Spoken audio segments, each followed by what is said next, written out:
this could take months to sort out. All right, Nancy Cordes, thank you. And tonight we want to show you some troubling new images from the southern border. Surveillance video captured by the Border Patrol in New Mexico shows migrant smugglers on top of a 14-foot high border barrier dropping a child into the U.S. And moments later, you see another. The smugglers can be seen then running away. U.S. authorities rescued the children. Turns out they are sisters from Ecuador, just 3 and 4 old, and the girls are now safely in U.S. custody. One of former President Trump's top allies, Florida Congressman Matt Gaetz, is confirming that he's under federal investigation for sex trafficking. In a series of shifting statements, the 38-year-old Republican denies he had a sexual relationship with a 17-year-old. Instead, he says he's being extorted. This is Major Gare. Matt Gaetz under fire tonight and on the defensive as the Department investigates his conduct with a 17-year-old girl. It is a horrible allegation, and it is a lie.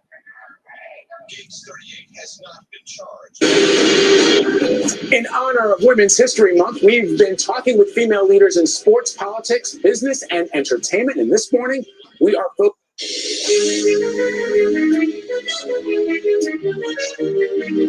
every Friday during Women's History Month.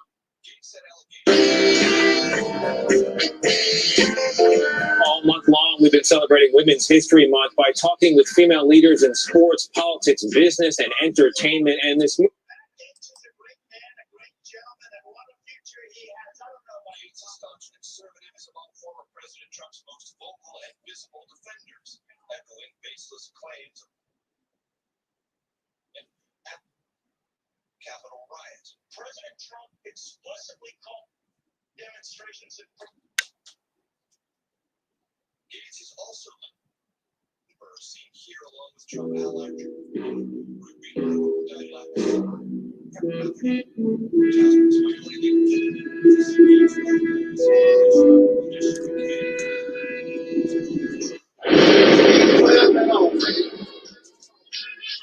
black people, it's all about the unity.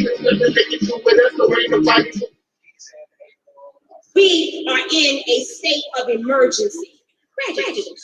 You want a song about it? Like to hear it? Here it goes. Free your mind. Before we go where no man has gone before. Right.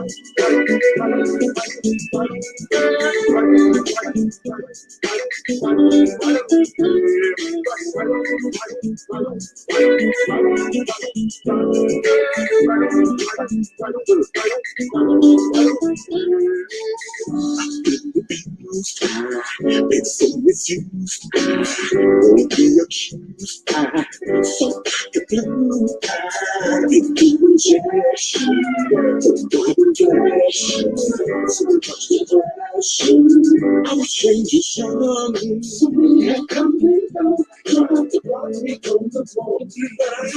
Every single time. And I know. Feel like a criminal.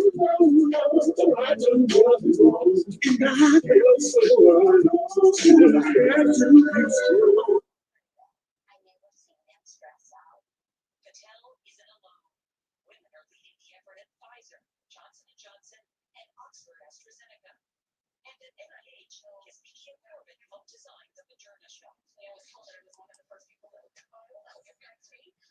Patel has a theory as to why women are at the forefront.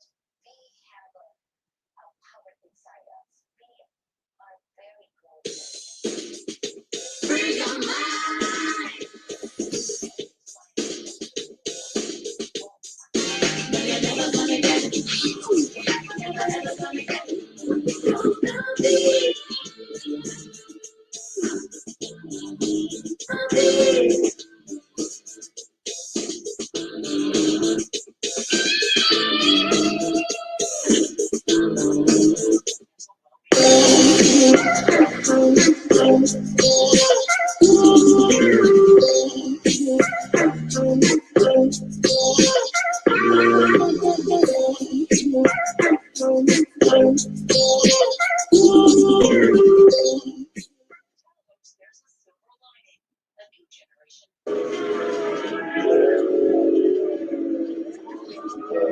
is Palmetto Star, but you can call him Prophet. Prophet wrote the Prophet of God's Purpose and author of 3 steps to end racism right now. If the world practiced these 3 steps, what would it look like? Black empowerment, Black ownership. The ability to define one's own reality is freedom. 3 steps to end racism right now is freedom in real time. Now, why is racism trendy? When hasn't racism been trendy in America? It is built off of racism. Everything about America is racist. I've never experienced the world without the shadow of racism, without the terrorism of racism, without the threat of racist intentions. We have never experienced that. We want to make sure that we're not just working to be first, but we're working to be right. A lot of times there are situations when things are just happening so fast. It's always important to be fast, but we always want to be right.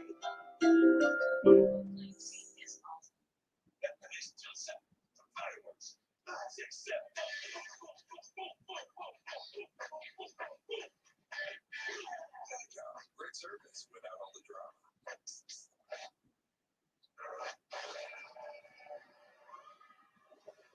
I ordered this book, God is on Trial. I ordered this book from Amazon, and I must say I read it. It's very well written, very thought-provoking. And so, sisters and brothers like Alberta Parrish, again, God is on Trial. It is a provocative, thought-provoking, very real and honest point of view regarding the gods of major religions or of Abrahamic religions, and why those of us who follow these belief systems should be asking the same kind of questions instead of just blindly accepting and following.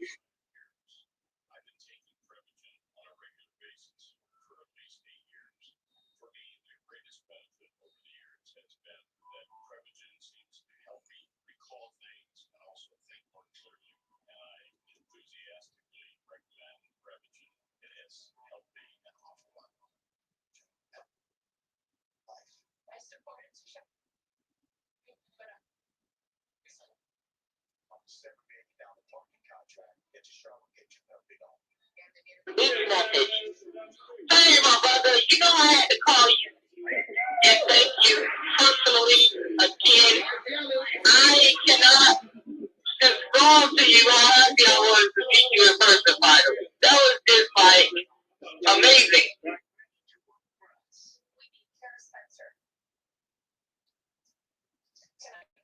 Body Salon and Wellness Spa is located in the historical area of East Point, Atlanta. This is a center for cultural, family-oriented community commencement, and just couldn't have chosen a better place for the Colored Only Cafe to make its debut.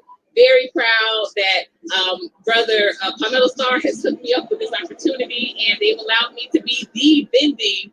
I right now have the sole vending contract with this wonderful establishment. So excited. All of my Philadelphians, it feels like home. All of my Atlantic, y'all already know. All my ATLians, y'all already know it's home. But definitely it has a Northeast type of vibe. So please come down and enjoy. We are just here on the weekends right now, and we are Friday and Sundays. But every weekend you can expect a great time, cultural engagement, awesome meals, ripping and melting. So come on down and enjoy. Hey, Uma! Not to be popular. It's just I'm inspired by my brother, that reality Temple's brother, the most powerful voice on the internet, that reality Angelsnupnup7. That's right, brother. I'm calling you out, bro. I'm building you. I'm putting you out there, bro. I'm shouting you out. That's my inspiration. My brother Angelsnupnup7 at the Reality Temple. And to give props to him, because I listened to all of Angelsnupnup7's videos. I think that he comes from a different angle. And there's a powerful message in a lot of the videos that he put out. And I try to catch all of them. I look at him as a free thinker and a person that's willing to challenge those of which he don't agree with or which he may think differently from. And I really respect him for that. He's challenged KBS, and he has also challenged the Black supremacy movement as well. And I have nothing against that, because that which cannot be challenged cannot stand and will not stand and will not survive the test of time. How many challenges we can withstand will determine how long we will be able to stand.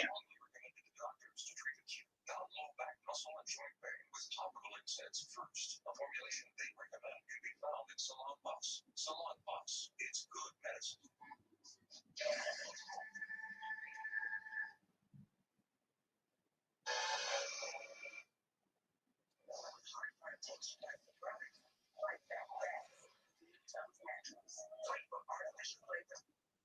This is a game changer. Fearless even wonder why weeks, our softest, smoothest fabric keeping it on. Peace, forever and always. I'm so Sister D, and I just wanted to say thank you for all the people who gave up to the medical fundraisers for my uncle to me. And it has meant so much to us that you would help, because without you guys, this is life would not be possible, and we would not be listening to their ratings. And I want to say for all of you that helped and that donated, I would really want to give a big thanks, and I hope I can one day and say thank you in person. I love you guys.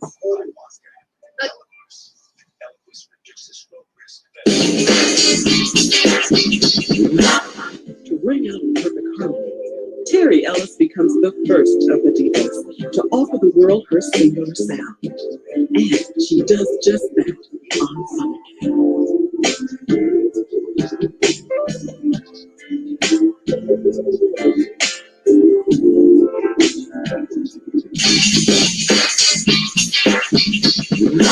Things on paper that say, if you do this, we're going to punish you by incarcerating you, and you break them and you're dumb enough to get caught, then you're just dumb.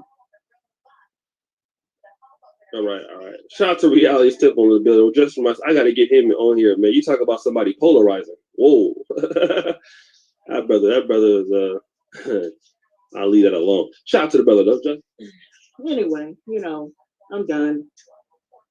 So, don't expect me to be on YouTube all the time, and because none of you are helping me out. I have to go to work every day. I have to go to work, to make money, and none of y'all are dropping me $5 or nothing in my Cash App or nothing. So don't expect me to come on here making videos all the time, because that's not going to happen. Like I said, it takes a lot of energy to come on here and talk and make videos and put together, presentations, and all of that takes time and energy.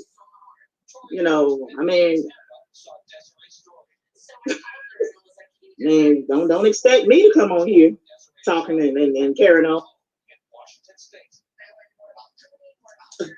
God damn. Ain't all my damn food up? Crack-headed monkeys. Yeah. This nigga, you know who this is, man. You got caller ID. Hey, don't y'all hate to call people? They talk, who is it? And they got caller ID. You know who it is. You got caller ID, Negro. God damn, crazy. Where's Smelly D at? And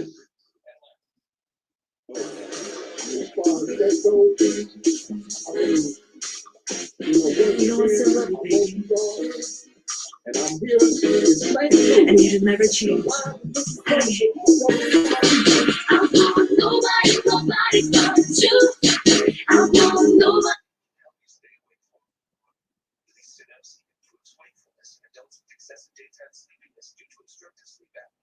Sunosi worked for up to 9 hours and 12 weeks in a clinical study. Sunosi does not treat the cause of OSA or take the place of your CPAP. You need to use any treatments or devices as prescribed by your doctor. Don't take Sunosi if you've taken an MAOI in the last 14 days. Sunosi may increase blood pressure and heart rate, which can increase your risk of heart attack, stroke, heart failure, or death. Tell your doctor if you have a heart condition or high blood pressure. Sunosi can cause symptoms such as anxiety, problems sleeping, irritability, and agitation. Other common side effects include headache, nausea, and deep reactive attack. Tell your doctor if you develop any of Come these on, symptoms need to be adjusted or stopped. Amazing things happen during the day. SNIFFY can help you stay awake for whatever it is. Visit SNIFFY.com to talk to your doctor about symptoms today. himself, and you don't realize it. You don't realize it, that God has been in prison. The devil was able to imprison God. So right inside your own self, your God self has been imprisoned, and you have a false sense of self running rampant inside the temple. This is why, you understand what I'm saying? Yes, sir. We have to bring reality temple here on earth. Reality temple here on earth. Yes, sir. We have to realize the enemy is running rampant inside this temple. If it were my mission, I'd ask my doctor about preservation. It's the most studied eyelid in the brand. If it were my mission, I could do preservation. Only preservation A-Reds 2 contains. I stand for nature. I stand for anything that is right. I'm pro-righteous, not pro-black. I am pro-righteous and not pro-black. So do your thing.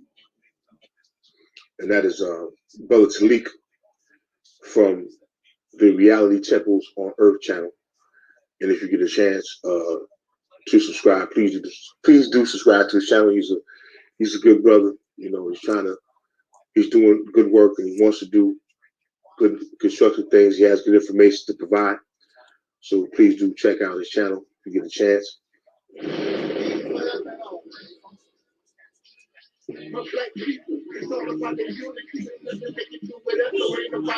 state of emergency.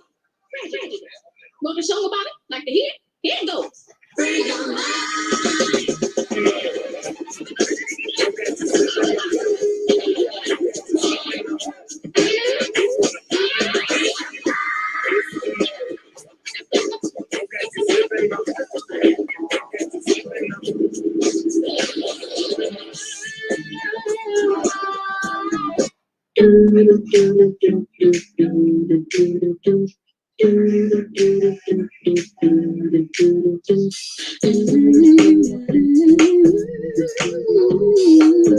Keep it real. Would you? Because I keep it real like that. I keep it real.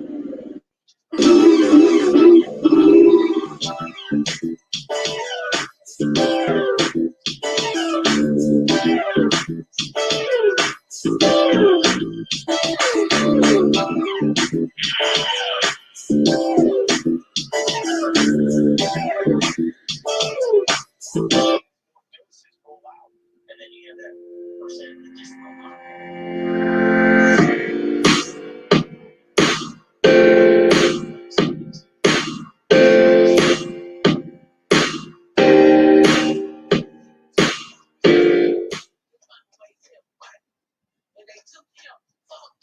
Police making a major break in the case of a murdered 9-year-old in St. Louis.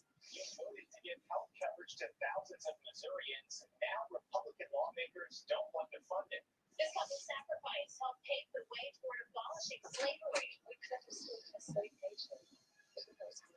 On the show, the state is honoring Dred and Harriet Scott's sacrifice. Live from the KMOE Broadcast Center in downtown St. Louis, this is News 4. Afternoon. What up? Like Martin would say. Peace forever and always, and welcome to another edition of what we call the Reality's Temple on Earth Internet Ministry. I am the gatekeeper. I am the host of this program, known here on social media, wherever you may find me. I am known as the mighty Angelsnupnup7. I am your soul brother number 111. All right.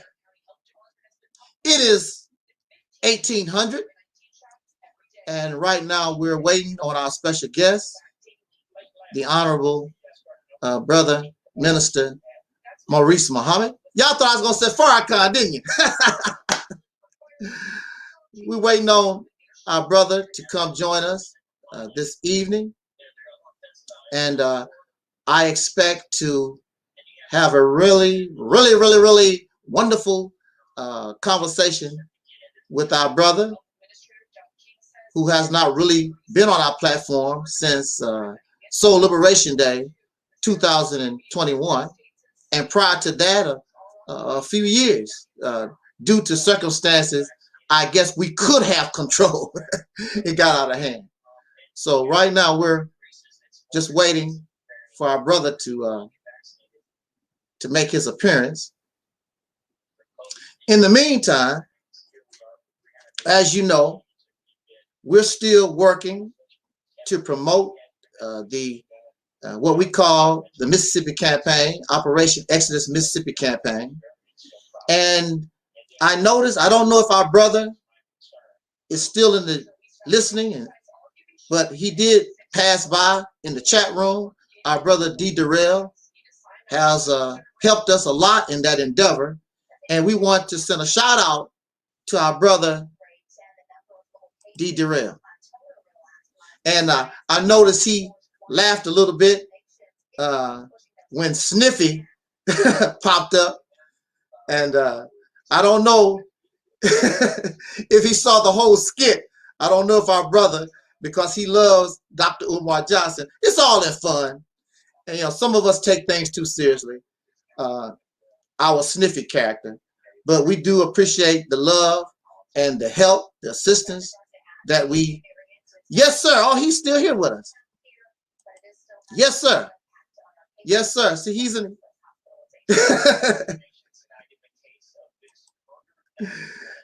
He said it was funny. That's just a little clip of our brother SNIFFY, and it's all in fun. It's not like what's her name? Anti-Afro Singali. Buyer beware, buyer beware. You know, all that stuff. Yeah. Really, buyer beware.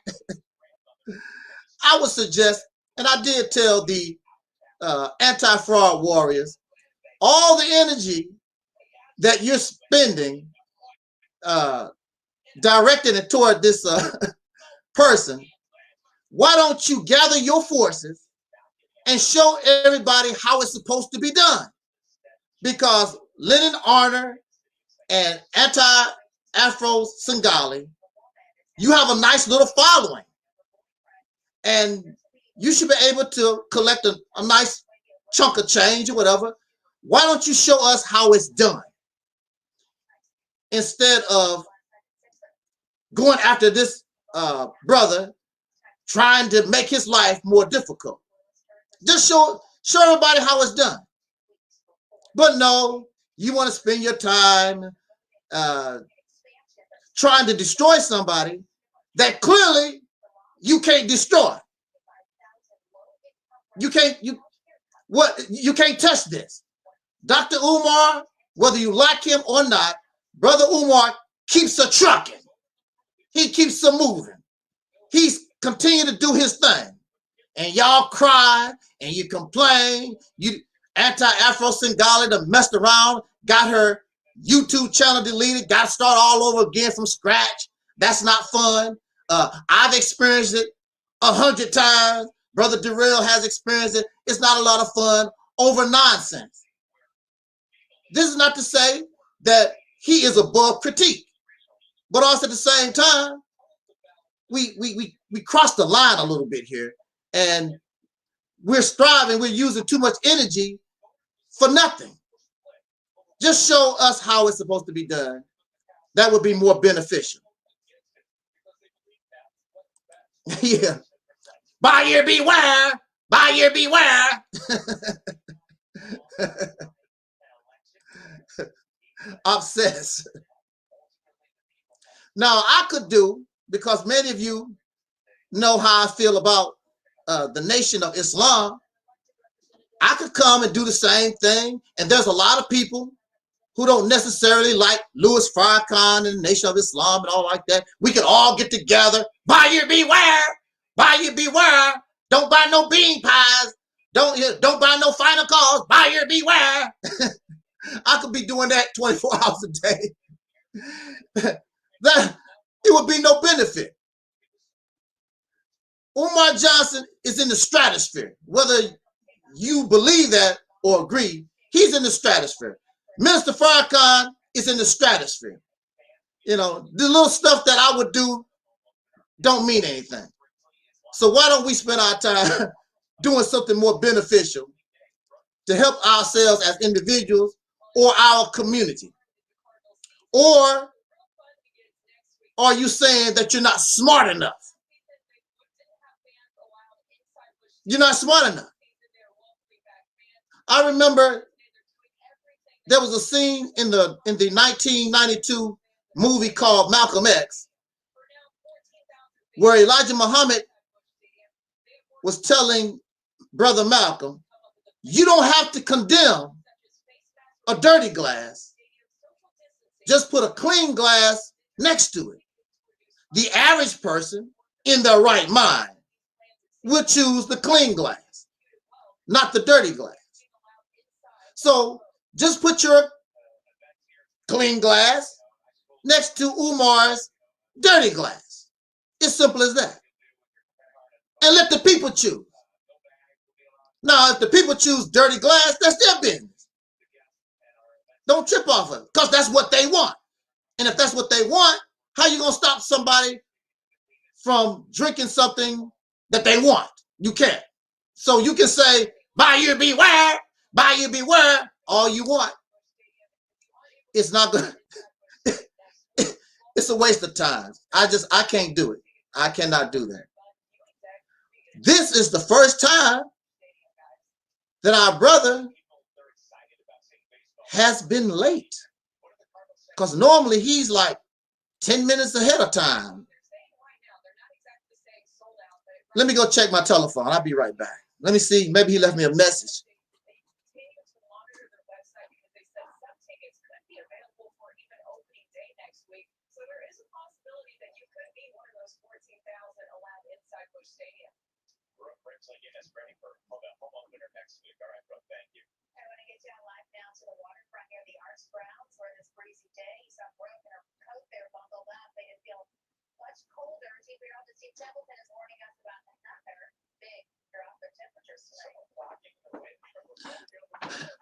Okay, I'm gonna have to send him the link again.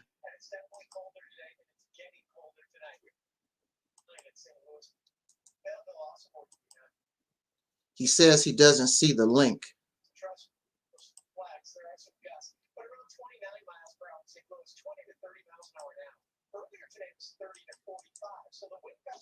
Here we go, Brother Muhammad. There we go. There we go, brother.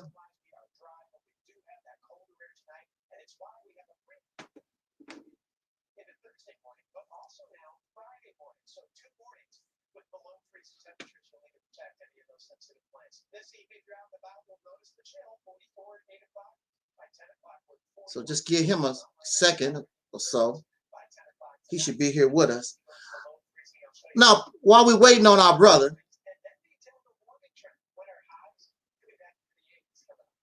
I assume he sees the link. I don't have to go to Facebook or email.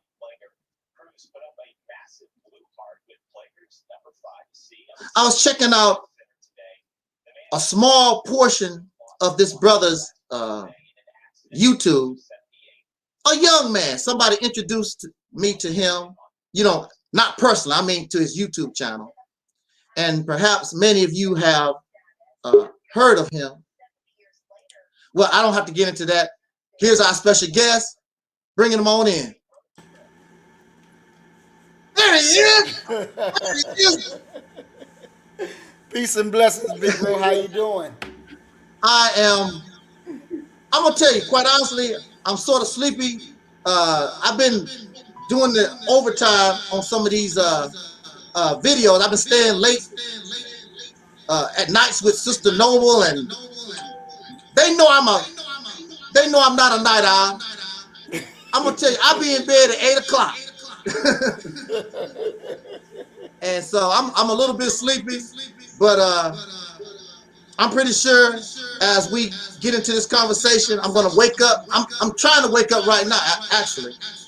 So I hear myself in the background. You have the YouTube channel on? No, I cut that.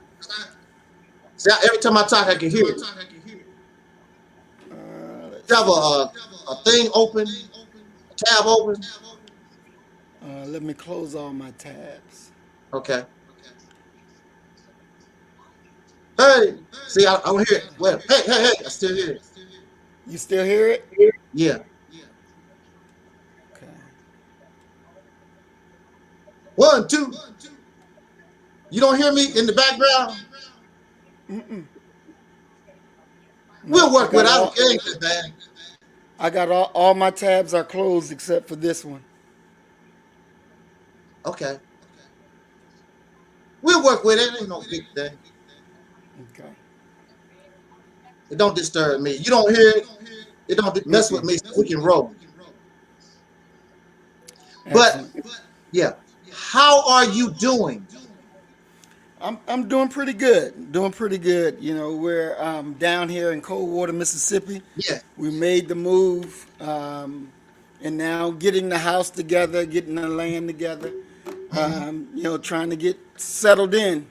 But we're good. We're good. We're good. How are you? I feel pretty decent. Even though I come on here and I talk strong and I might look healthy, looks is deceiving. But I'm doing pretty well though. And sometimes you have to just do what you do, as I heard Mr. Farrakhan say, because you know he's been fighting prostate cancer for years. Right. And he was talking about how he had to get up on the rostrum in severe pain and teach. And sometimes the show must go on.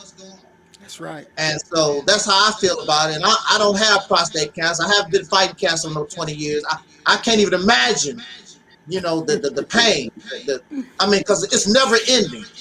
It's never ending. Exactly. And see, people always remember the bad stuff I say about the minister. How dare you? You hypocrite, you traitor! How dare you say that about the minister? But when I say things like this, because he's still a human being, and I have empathy. I can't even imagine having cancer like that. And this brother's able to walk on the stage and give a 4-hour speech, moving and grooving, and in serious pain. As soon as that speech is over, he's about to fall out. I know. But the show must go on. The work is important. I got to go. That's right. And so that's worth admiration. And I'm going to give him that credit. It is not, I have nothing personal against the minister. In fact, if it was not for the minister, and I say this all the time, I wouldn't be here.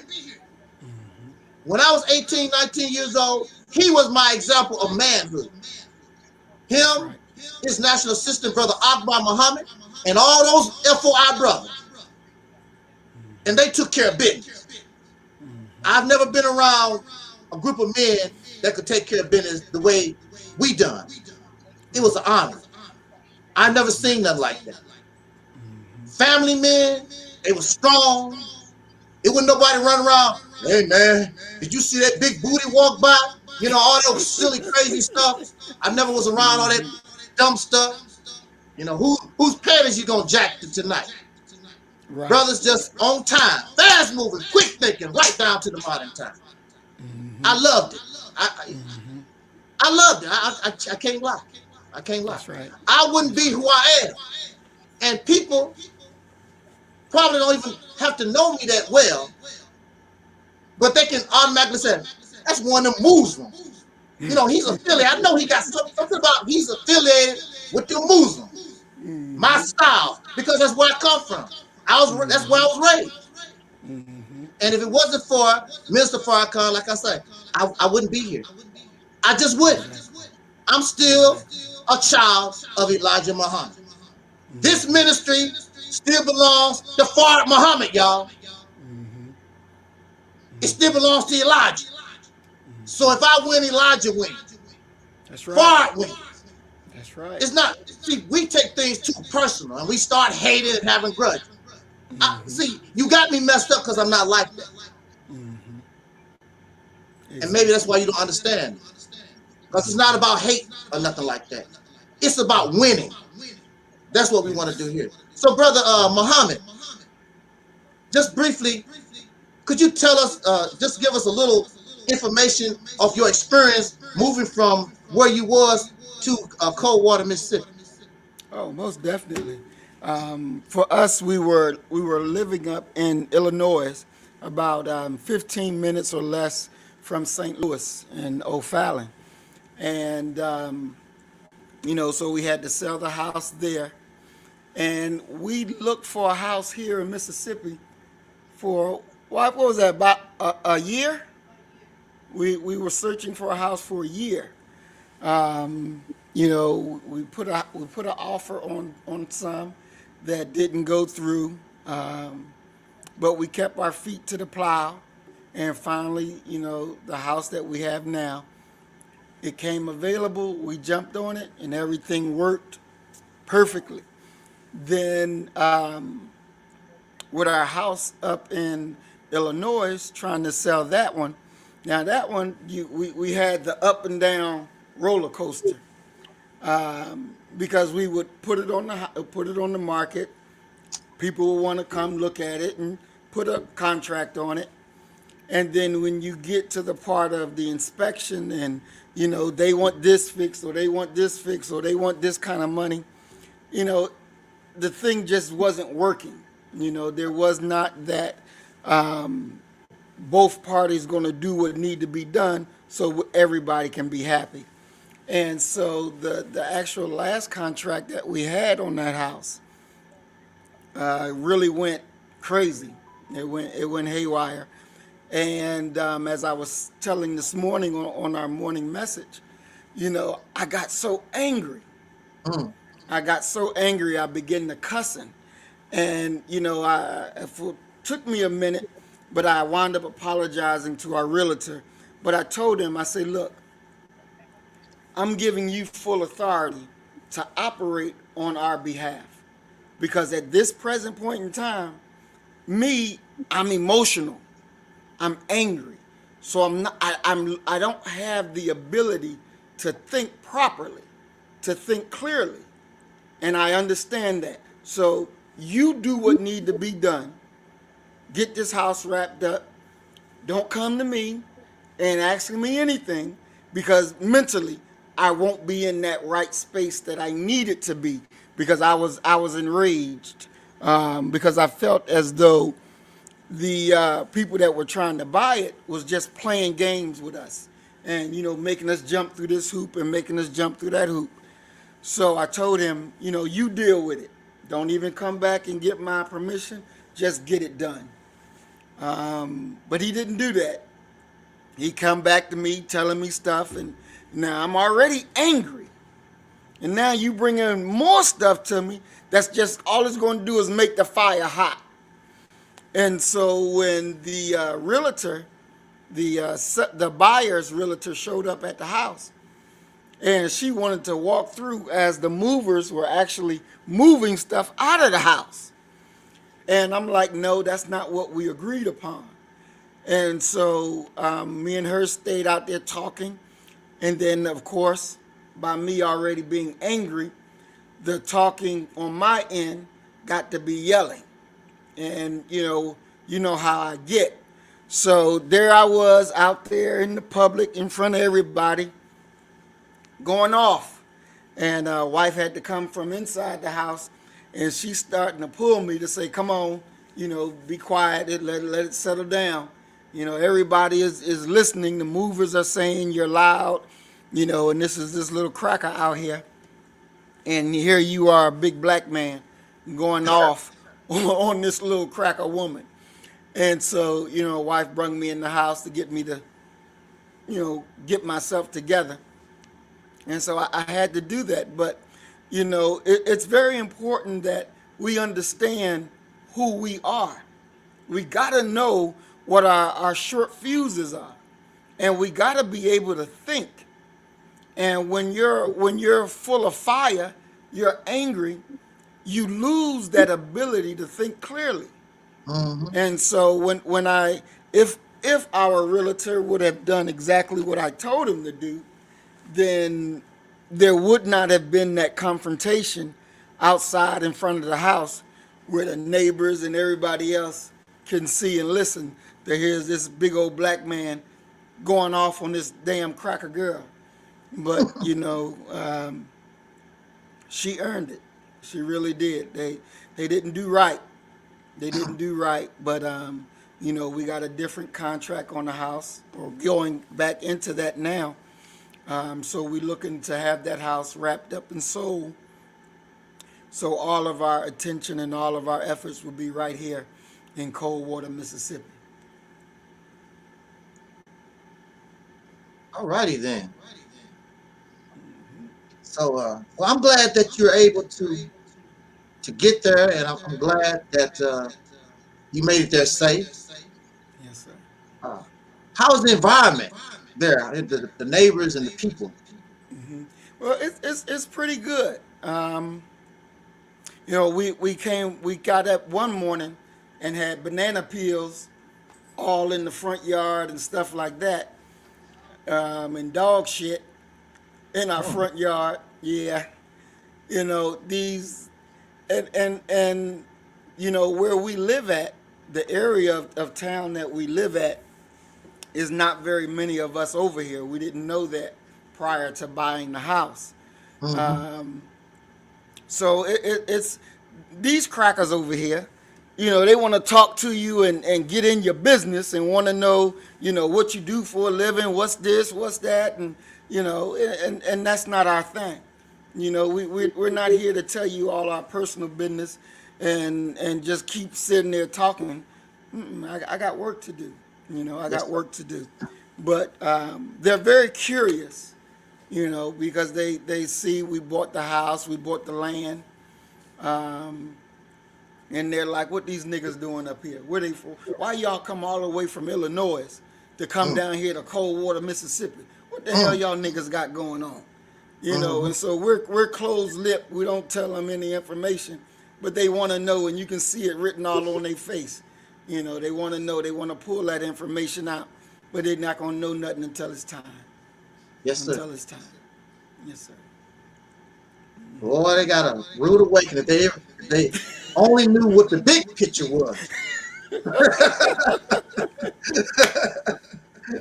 What the big That's plan right. is. That's right. Most definitely. Most definitely. So I welcome you, and this platform, we welcome you here this afternoon, brother, you know, to the platform. We haven't seen you since Soul Liberation Day.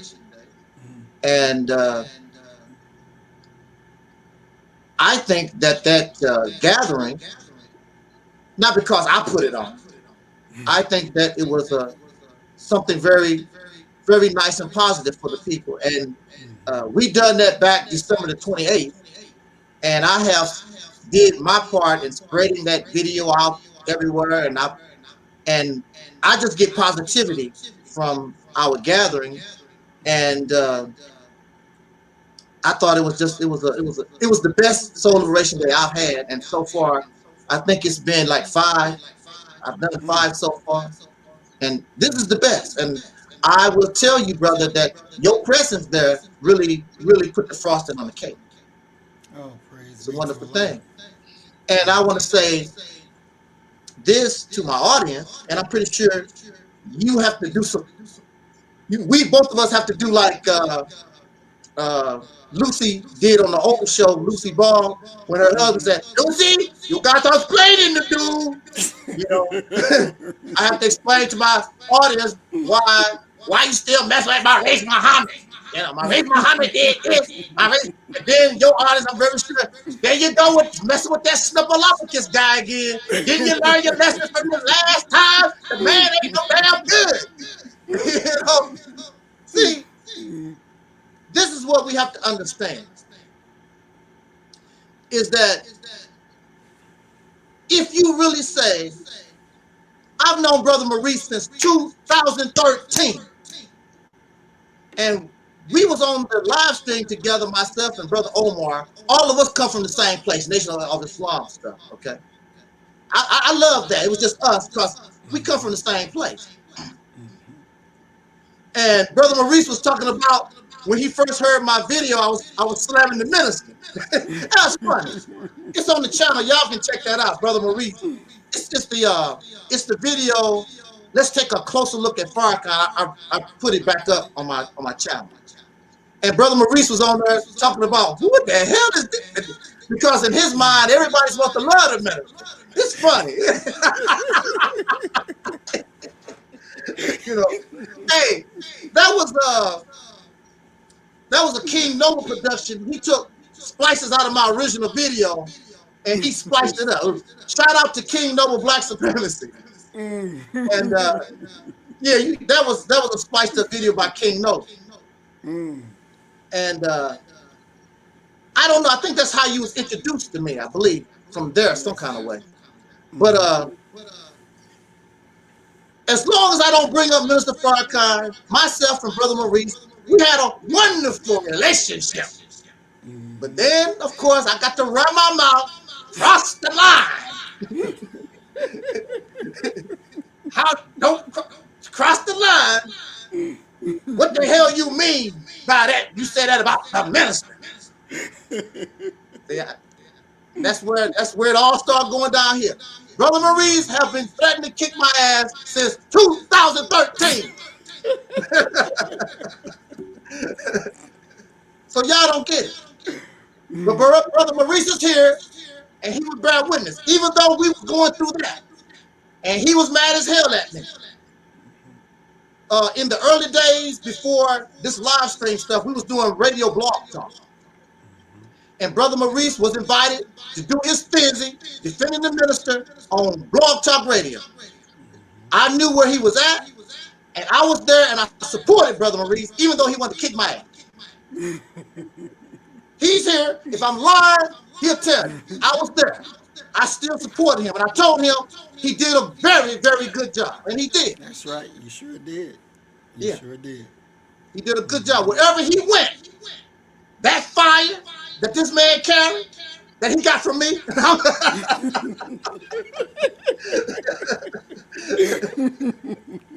he was smashing them. He was. And I was there, and I told him that he did a very good job defending Brother Farrakhan. So, we family. We even come from the same place.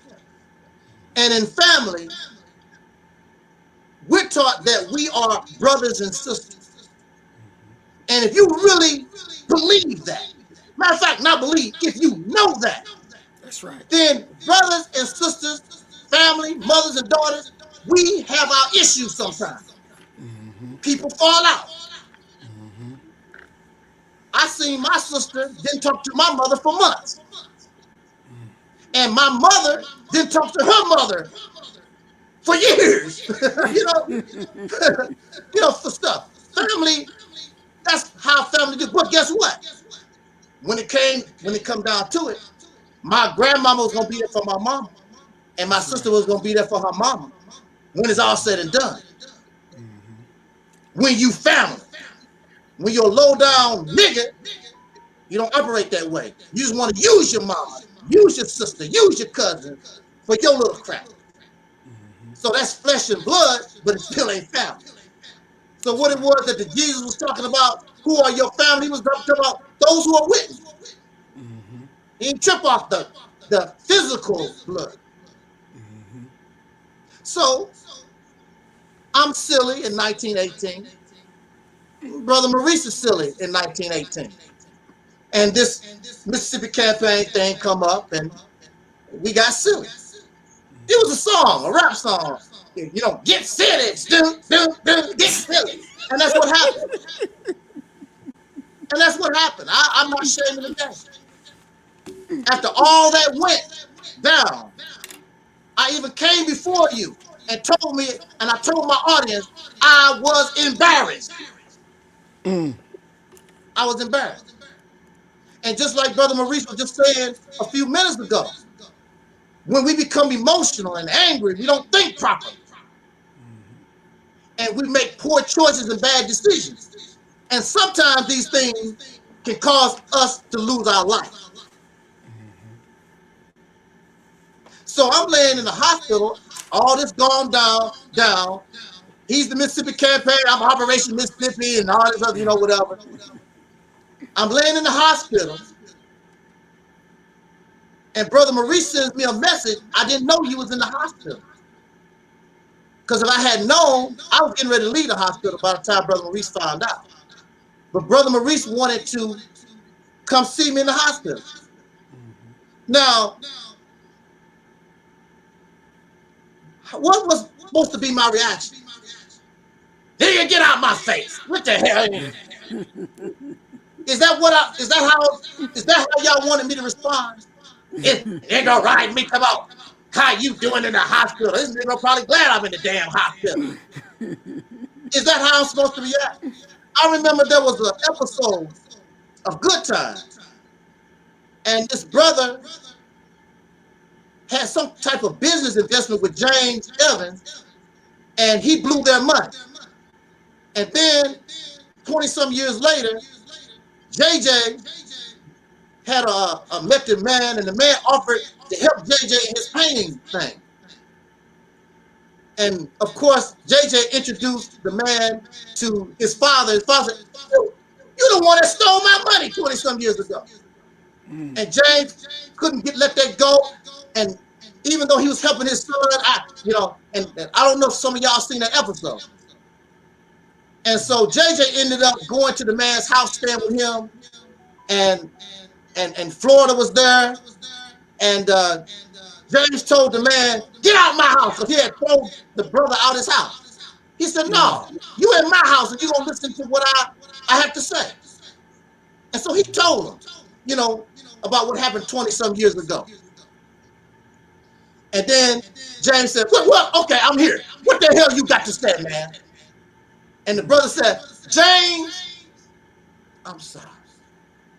And then James was all mad and hyped up. And he said, he looked at Florida. What am I supposed to say? And Florida said, "Just accept his apology. Just accept it, James." That's right. So when Brother Maurice sent me that message, I think it was on Facebook.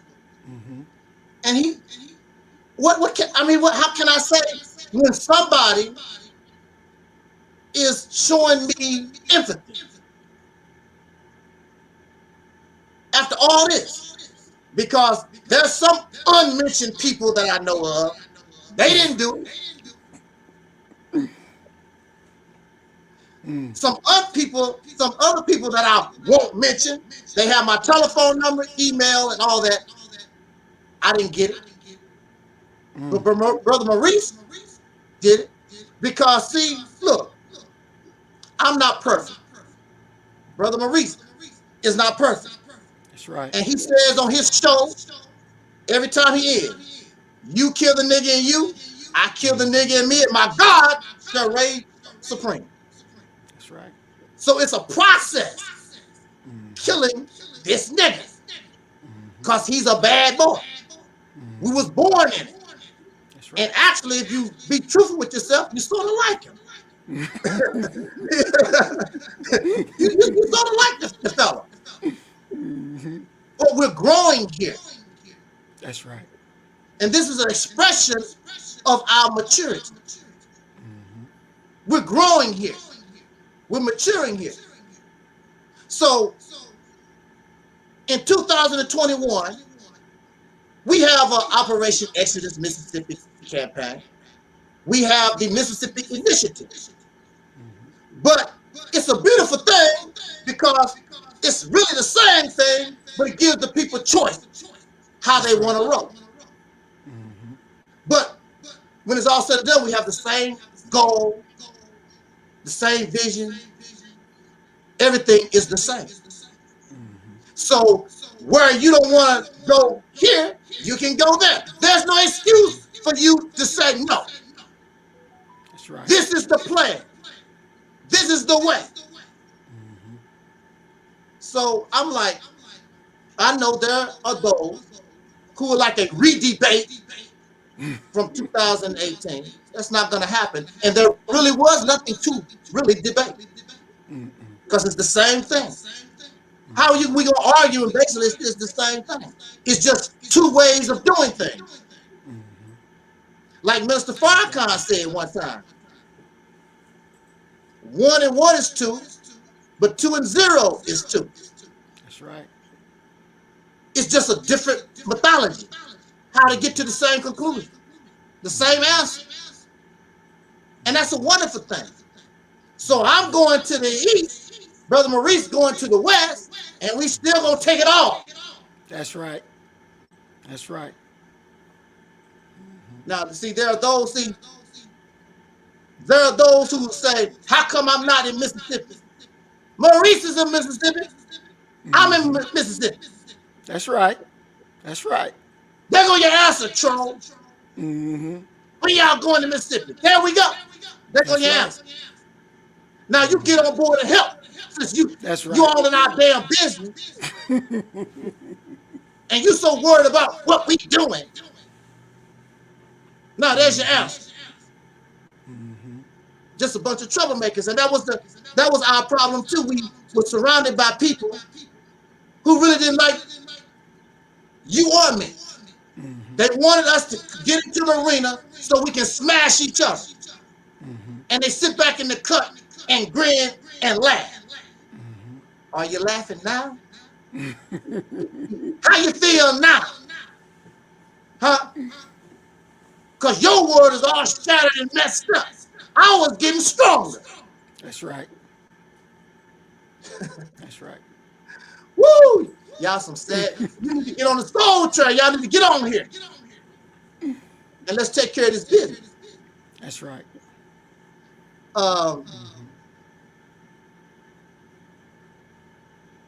You're the guest, Brother Maurice. You know, whatever you like to bring to the audience and say, because we're limited here. You're only here till 8. So. Okay.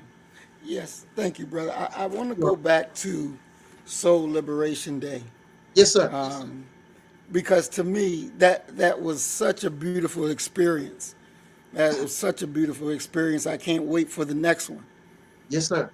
And sitting there, being in unity, same mission, same purpose, and we're coming together to get the work done.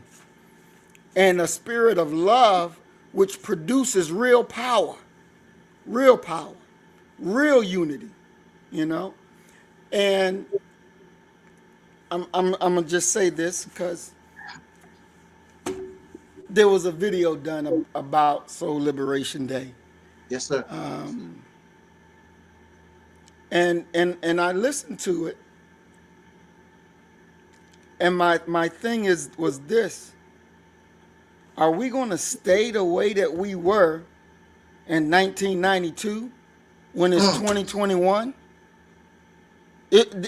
There's supposed to be growth. There's supposed to be maturity. Because we're supposed to be moving forward, not standing still. So, you know, we got to really assess, what are we doing when we go out there and something as beautiful as Soul Liberation Day and then talk negatively against it when you don't even have nothing to replace it. Yes, sir. When it's one thing for the cracker to do it. We expect the cracker to do it. But one of our own in 2021, you still want to do that foolishness. It doesn't make sense. And it shows where the lack of growth is actually the lack of life. And so therefore it produces death. It produces death. And we got to be able to see that we need each other. We need each other. You ain't never enslaved me. Yes, sir. You ain't never take from me my name, my religion, my way. You never done none of that to me. None of that to me. So when I found out that you were sick, you were in the hospital, that hurt me. That hurt me. Because you are my brother. You are my brother. And like I said, you know, I told some people that when we get in the mayor's office, when we get sworn in, I want you standing there right next to me. Yes, sir. Because that's where you belong. That's where you belong, right next to me. You are the originator of it. I was blessed to receive your communication. I was blessed to receive your communication. And it went all the way with my spirit. So it was excellent. And we got to get on it and get it done. And through time, we continually made step after step, move after move, and look where we are. Mm-hmm. Look where we are. And this is really just the beginning. This is just the beginning. So just like the cracker they got there, Mount Rushmore, where they got their greats at, well, we're going to have ours. Yes, sir. We're going to have ours where we have ours at. And you're going to be right there with me. Because we are the fathers of this new reality. Mm. And that's real. So the question has to be, what is stopping those who claim that they love black people? Mm. What's stopping them from helping us? What's stopping those who say that they are working for the benefit of black people? What's stopping you from helping us? Because there is no other plan outside of this plan that's going to give you freedom, justice, and equality. There is no other plan. Mm-hmm. There isn't. People talk about, it's about power. Well, if you ain't doing this, you ain't getting no power. That's right. This is where it is. This is where it starts. That's right. So people, they say these words like they going fishing, trying to get a bite on the hook, but nobody's biting. Because they're not genuine. See, people can feel your spirit. They can pick up on it whether you real with it or whether you BSing. And see, this ain't about BSing. You want to BS, go with Tamika Mallory and Ben Crump and go with them and go march somewhere. Go march somewhere and get what you gonna get. But here, we ain't asking for power, we taking it. We ain't asking for a seat at their table. We make the seat at our table. We make you bow down to us. This is what it's about. And you cannot go out and say you love black people and you see what we're doing and try to destroy it and think Marcus Mosiah Garvey is going to back you, that he would approve of what you're doing, when this is the only game in town. Yes, sir. This is the truth. Ain't nobody else out here doing what we doing. Ain't nobody. Nobody. They still want to be controlled. They want to be partially free and partially controlled, because what? They don't want to accept the responsibility. They don't want to accept the responsibility. But see, this is how you know that a man is a man and he's free. Because your behavior is an indication of your freedom. Your behavior is an indication of your freedom. So when you stop and think about taking over not just a city and a county, but a state.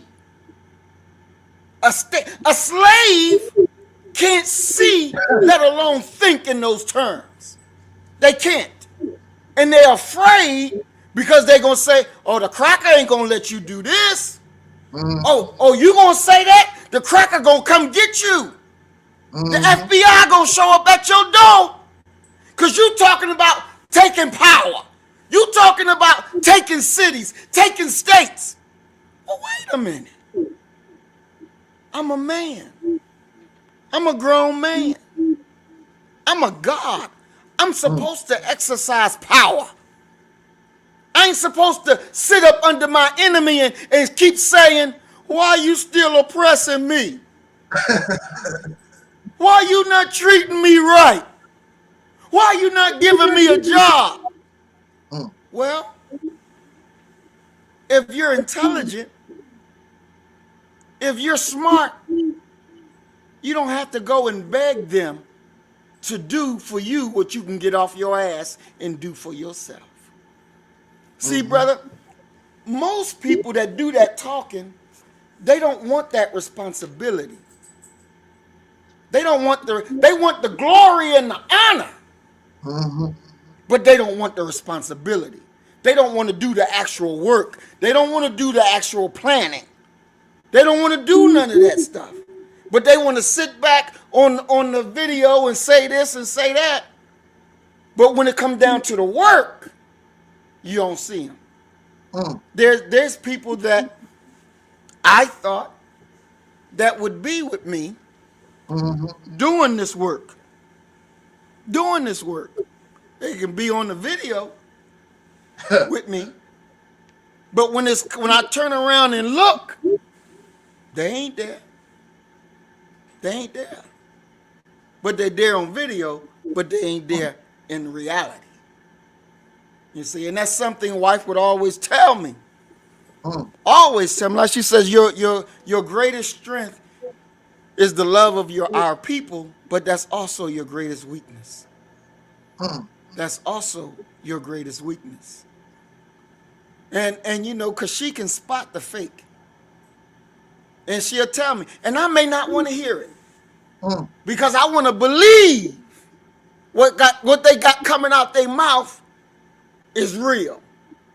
But it ain't. But it ain't. And when you look at what they talk about trying to do,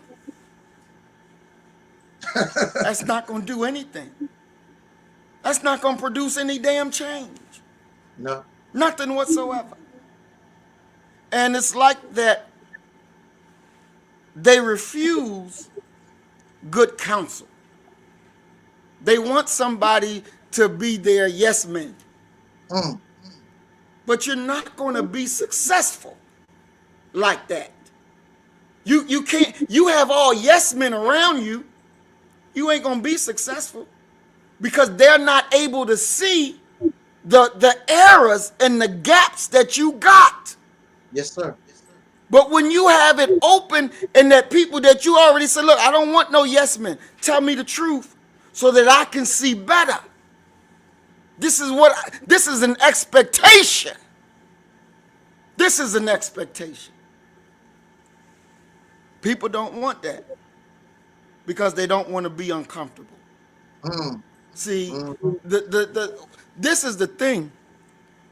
When people hear about our Mississippi plan and they laugh, oh, them niggas just talking. They laugh. They make fun. Yeah. But they have nothing to offer. No solutions. Just continue the same old, same old. See, at least we got a solution and we're putting work behind it to produce a product that goes beyond talk. We're producing a product that generations unborn will be able to live in freedom. We're producing a product that our ancestors will be able to look on and rest in peace and rest in power. This is what we're doing. And can't no punk bring about that kind of reality. I mean, we just have to keep it 100. All of them should be praising the work of the Mississippi Initiative. Yes, of sir. Mississippi Exodus. Yes, sir. All of them should be praising that work because they heard it from a talk and see it from a real thing that there's action behind what we do. And so, like you said, dear brother, when they see me, they see you. Yes, sir. When they see me, they see you. And that's real. I can't be a man that's going to rob you of what is due to you, and then expect to be a leader of good standing. Ain't going to happen. Because if I rob you, then I'm going to rob somebody else. And rob somebody else. And rob somebody else. So we can't do that. We gotta be men of integrity. We gotta be men of good character. Because our people deserve it. They deserve it. You know, I had a cracker who said to me, I believe you're going to do what you're going to do in Mississippi. I believe that.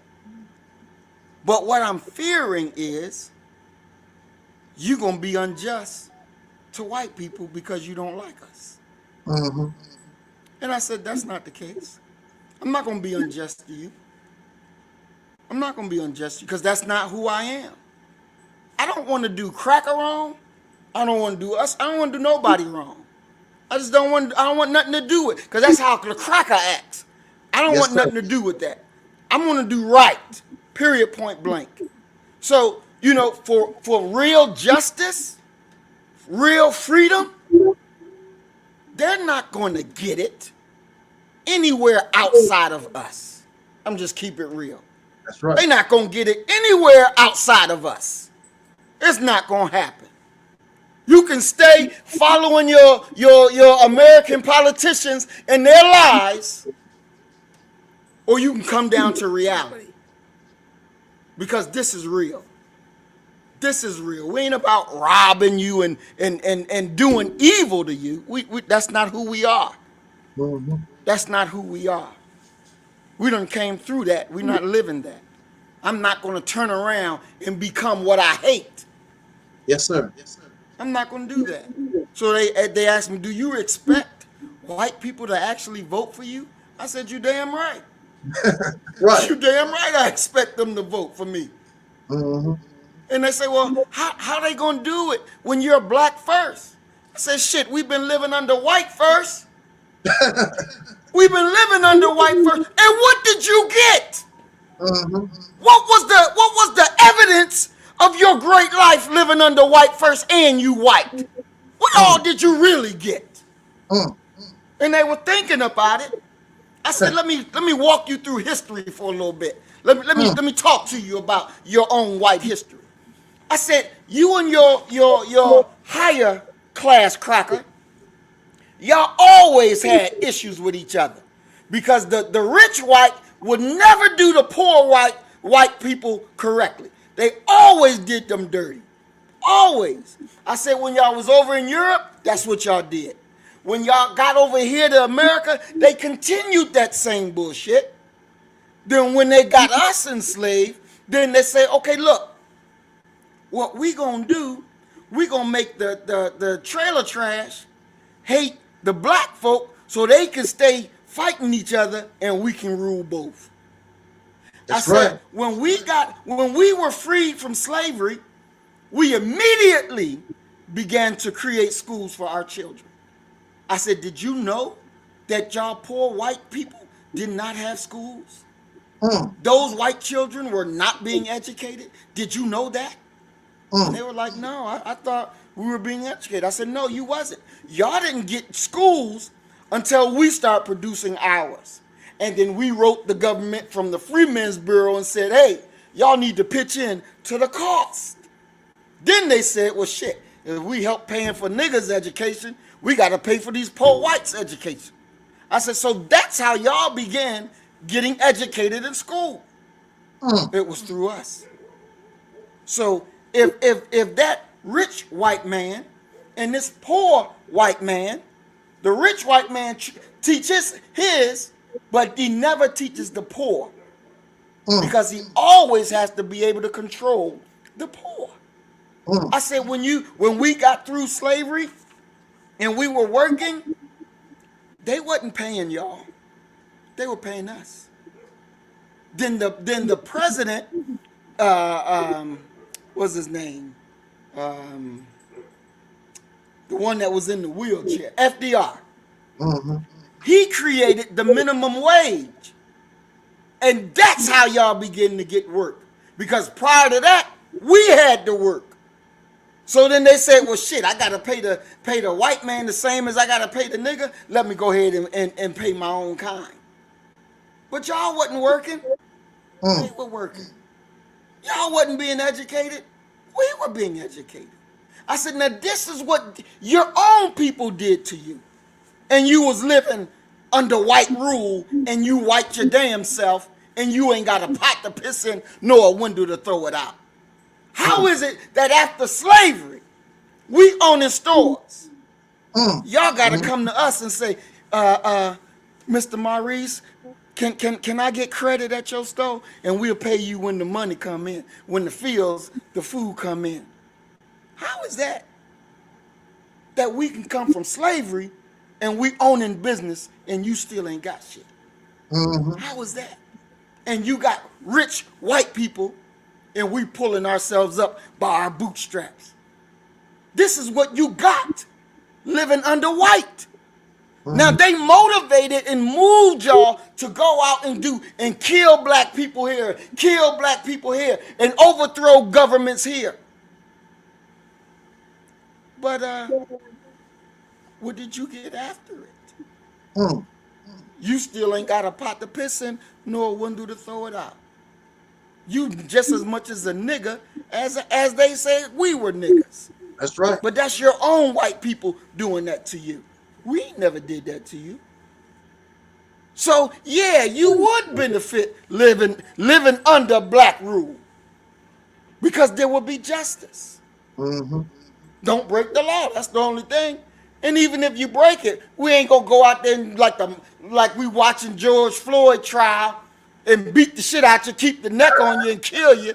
Right. We ain't gonna do that. That's not justice. Yes, sir.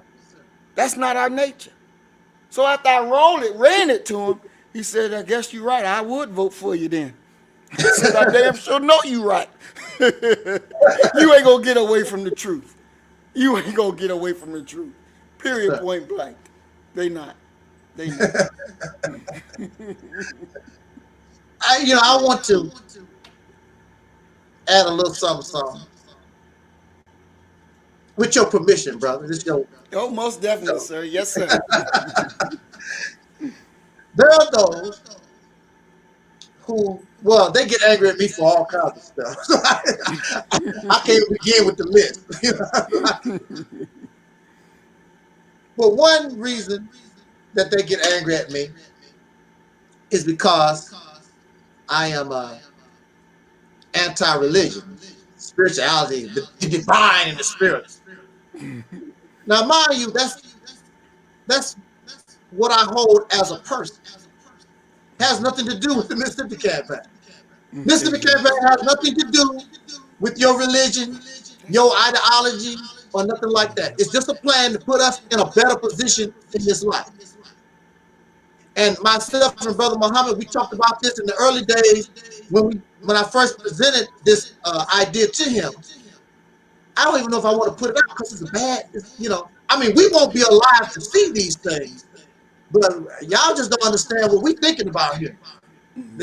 I mean, we talk about taking control of the state, but actually, it's more than that. But I just leave it right there because y'all can't even get with the state, let alone anything higher than that. So they angry at me because, how you going to do this without God? Let me say this. From my understanding of Islam, I was told that Allah used whom he pleases. for his work. And if Allah uses whom he pleases, he did not say, well, I'm only going to use the Muslim. I'm only going to use the Christian. I'm going to use, he said, I use including the devil.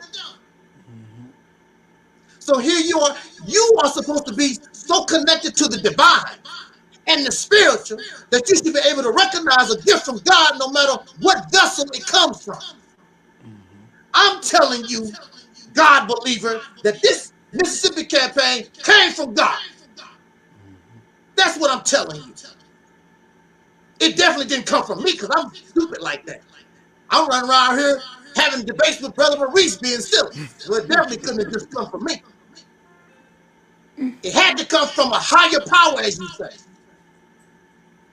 But for some reason, in the divineness and the wisdom of the God, he didn't choose the Muslim. He didn't choose the Hebrew Israelite. He didn't choose whomever. He brought it through silly ass me. For some reason. But there's nothing, just like the brother just eloquently expressed. You don't have nothing better than this. What plan do you have that can put you in possession of high-grade military weapons? Because if you take control of the state of Mississippi, you take control of the National Guard. What plan do you have to put you in a position where you control the police of the whole state? The Mississippi Bureau of Investigation. You control the what you call it, the money of that state. You control the public school system. That's right. What you got that's gonna give us power? You put yourself in a position where all the land that's controlled by the state of Mississippi, you can use that for your purpose. That's right. There's a lot of property owned by the state, and it's doing absolutely nothing. We can put it to work. Growing, I suggest, since Mississippi is an agricultural state, I suggest let's get into the organic food business because it's booming. So we want to be known as the best manufacturer of organic foods. Our chickens are organic. Our pigs, our people eat pig. I'm sorry, hey, pigs, our pigs is gonna be organic. Our chickens, our lambs, whatever we raise, our milk. So when you open up an Africanized school, come on now, because those children got to eat. Yes. Because right now, okay, you open up an Africanized school, ain't nothing in Africa gonna be in your damn school. All of it gonna be made somewhere in the United States by white folks and by Chinese and whomever. Ain't nothing coming from no Africa. Very little gonna come from black folks. You want to be able to open up your Africanized schools in Mississippi, and at least 50% of what go in that school, what goes in that child's mouth, is us, made in Mississippi. That's right. That's what we want. And you don't have to wait. I heard a brother talk about, well, in the next 5, 10, 20 years. 5, 10, 20 years. We can get this done now. If you get off your ass and stop being jealous of people and stop tripping, you can have this. Look, we came up with this in 2018. 3 years have went by. Can you imagine what we have accomplished if everybody was getting on board to do this thing? Where we would be at right now? We might be in control of the state right now. Damn close. We would be in Jackson, Mississippi at the inauguration of the man that we want to be the governor. That's right. Y'all laying around here. See, look.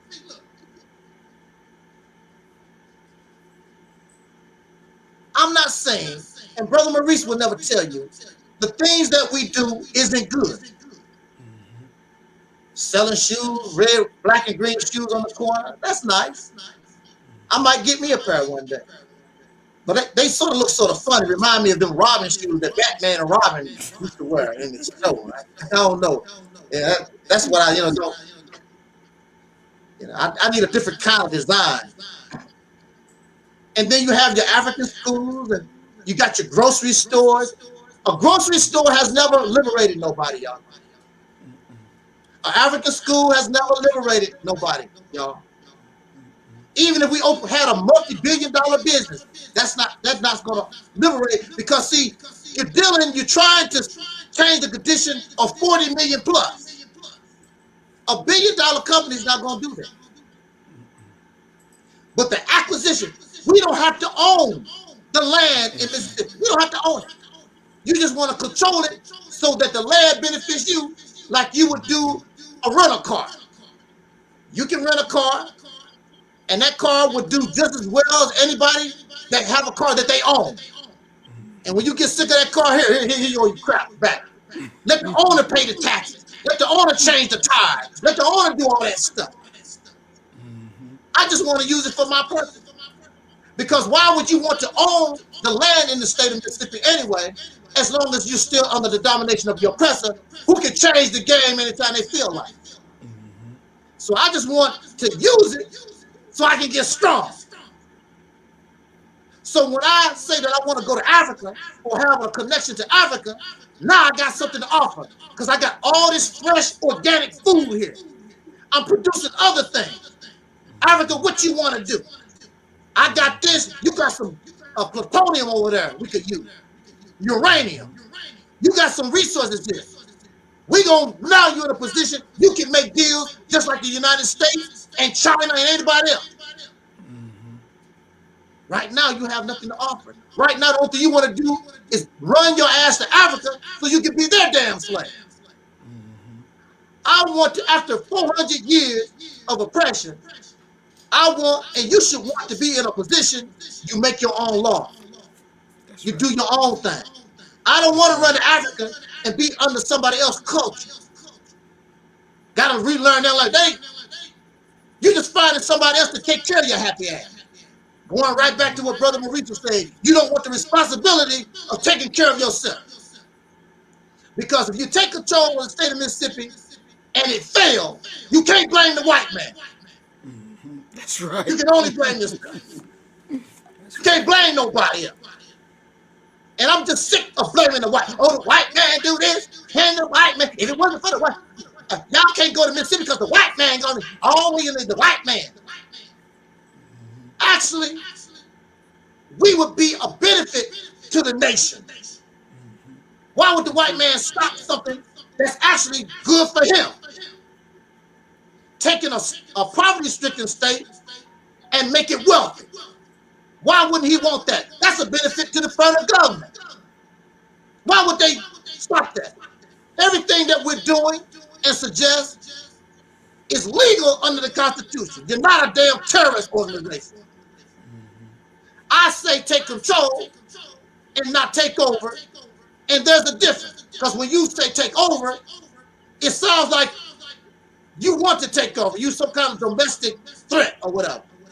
No, I just want to take control and begin to express the rights and the benefits that I should have had anyway. But I got to do it myself, because nobody here is going to give it to me. Maybe in another 30 damn years or so. You don't have to wait no more. And this is the team here. Right now, myself, Brother Maurice, we challenge anybody on a damn debate. Bring your solution. Bring it, and you bring it and challenge the Mississippi Campaign. As long as you're able to maintain your cool. Because ain't nobody gonna sit around here and argue and debate. You want to call me a Sambo and a clown and all that. You should, and see, that's part of your problem. You're immature. You're immature. And you also have a slave mind. You're not free. Only a free man can comprehend what we're talking about. A slave can't. A slave is only looking for another slave master to define. So you mad at the white man, so you go find you an African so that you can be a slave too. That's all right. I do not want a black massa or a white massa. After 400 years, this people called the American so-called Negro, soul brothers and sisters, you deserve an opportunity and a chance to run your life yourself. So the slogan that we was using for Soul Liberation Day 2021 was taking your destiny in your own hands. And that's what we're doing. I'm not asking nobody for nothing. Be wise, be slick, be smart. Outfox the fox. Use his law. Use the tools that he give you and take advantage of that so you can get what you want. And I tell you this, sometimes we're selfish. Because a lot of things that we personally want, you're not going to get. It's not going to happen.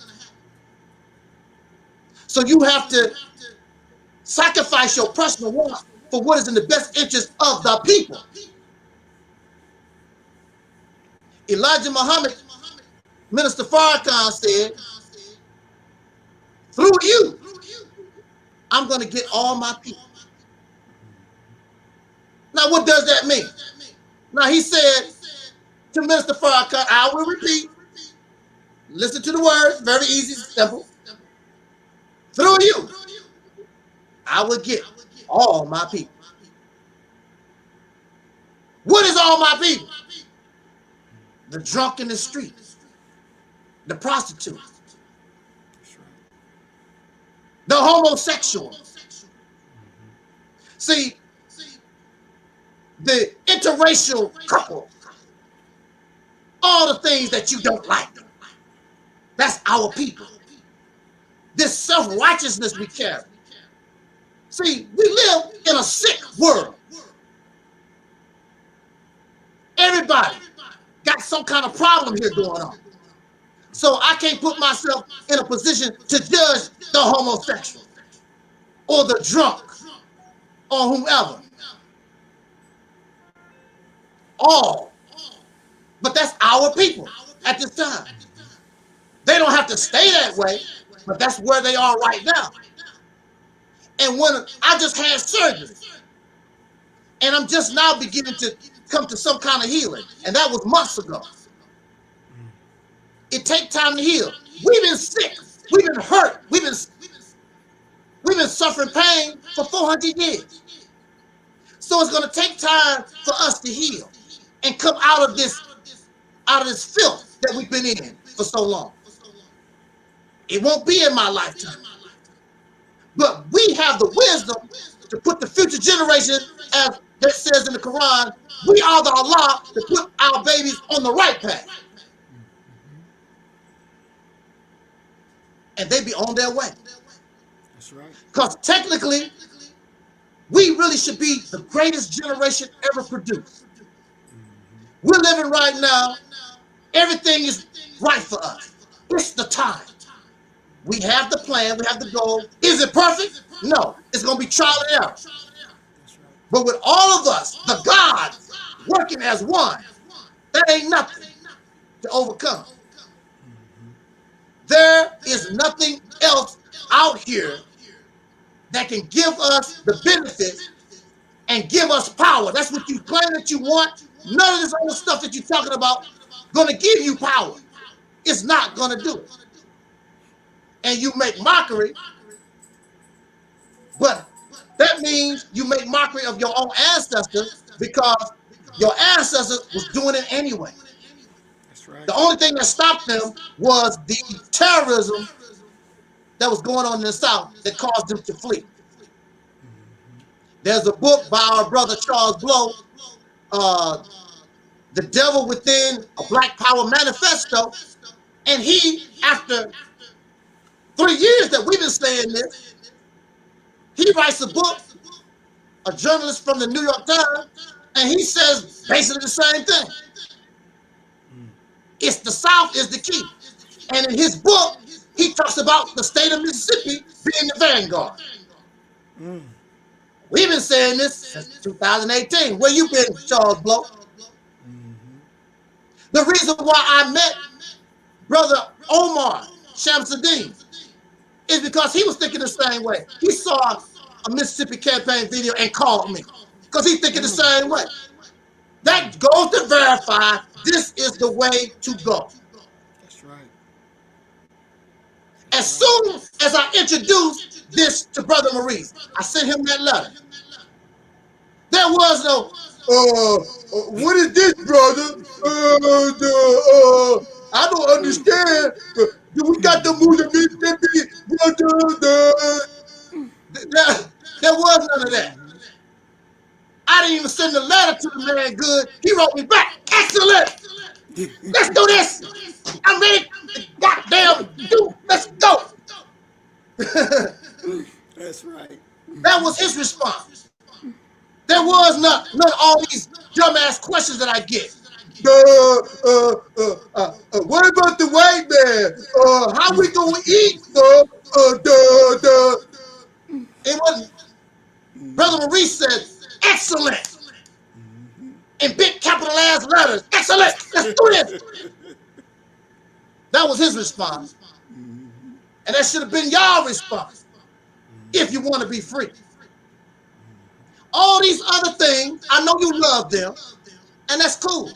And actually, we can implement those things under this one umbrella.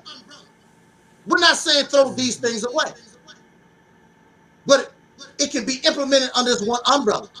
One direction, one goal, one purpose, one vision. That's right. It can be implemented. We're not throwing what you talk about away, but it needs to be under one umbrella. Like your Marcus Garvey did. Because I was told that the United Negro Universal Organization, however you say it, UNIA, it was composed of different organizations, but they was just under one umbrella. And Marcus Garvey was a Christian. He did not try to force his Christianity on his members.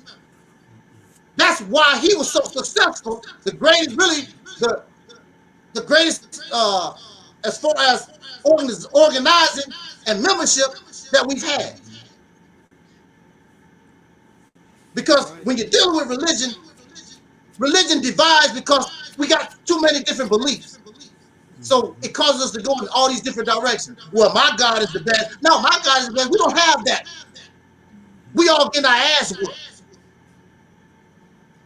We got to change it. I'm an older person now. If I have another 10, 5, 20 years left, I'll be doing good. I want to use my life to help you. I know this is the way to go. I know it is. Not believe, I said no. That's right. And you be on your way. And I guarantee you, once you start the work and get to going, and you start to see the fruits of your labor, you will slap yourself in the face and damn, it was easier than we thought, and we could have done this long time ago. The only thing stopping us is your immaturity, and a lot of you actually do fear. You don't want to take on this responsibility, because if you lose, see, because you claim to be a god and a goddess and divine and all this fantastical stuff, but you can't take control of a state and you can't maintain it. See, actually, the easy part really is taking control of the state. That's the easy part. Exactly. The hard part is going to be maintaining it. That's right. That's the hard part. The hard part is to take it from a poverty-stricken state to make it wealthy. That's the hard part.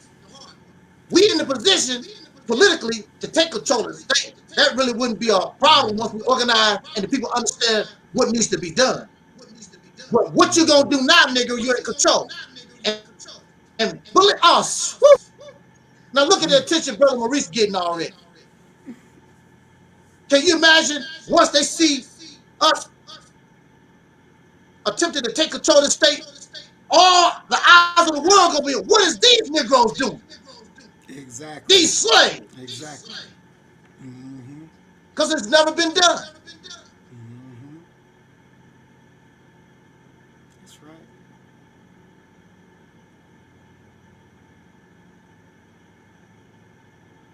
And actually,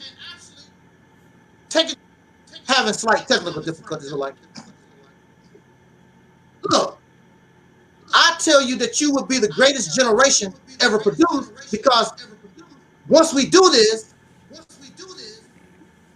the benefits from this activity will surpass everything they've done in the past. It will. It'll surpass everything they've done in the past. And that's not a bad thing. That's what your ancestors want. They want us to win, because they did not win. They put up a nice fight, but they did not win. We learn from their mistakes so that we can win.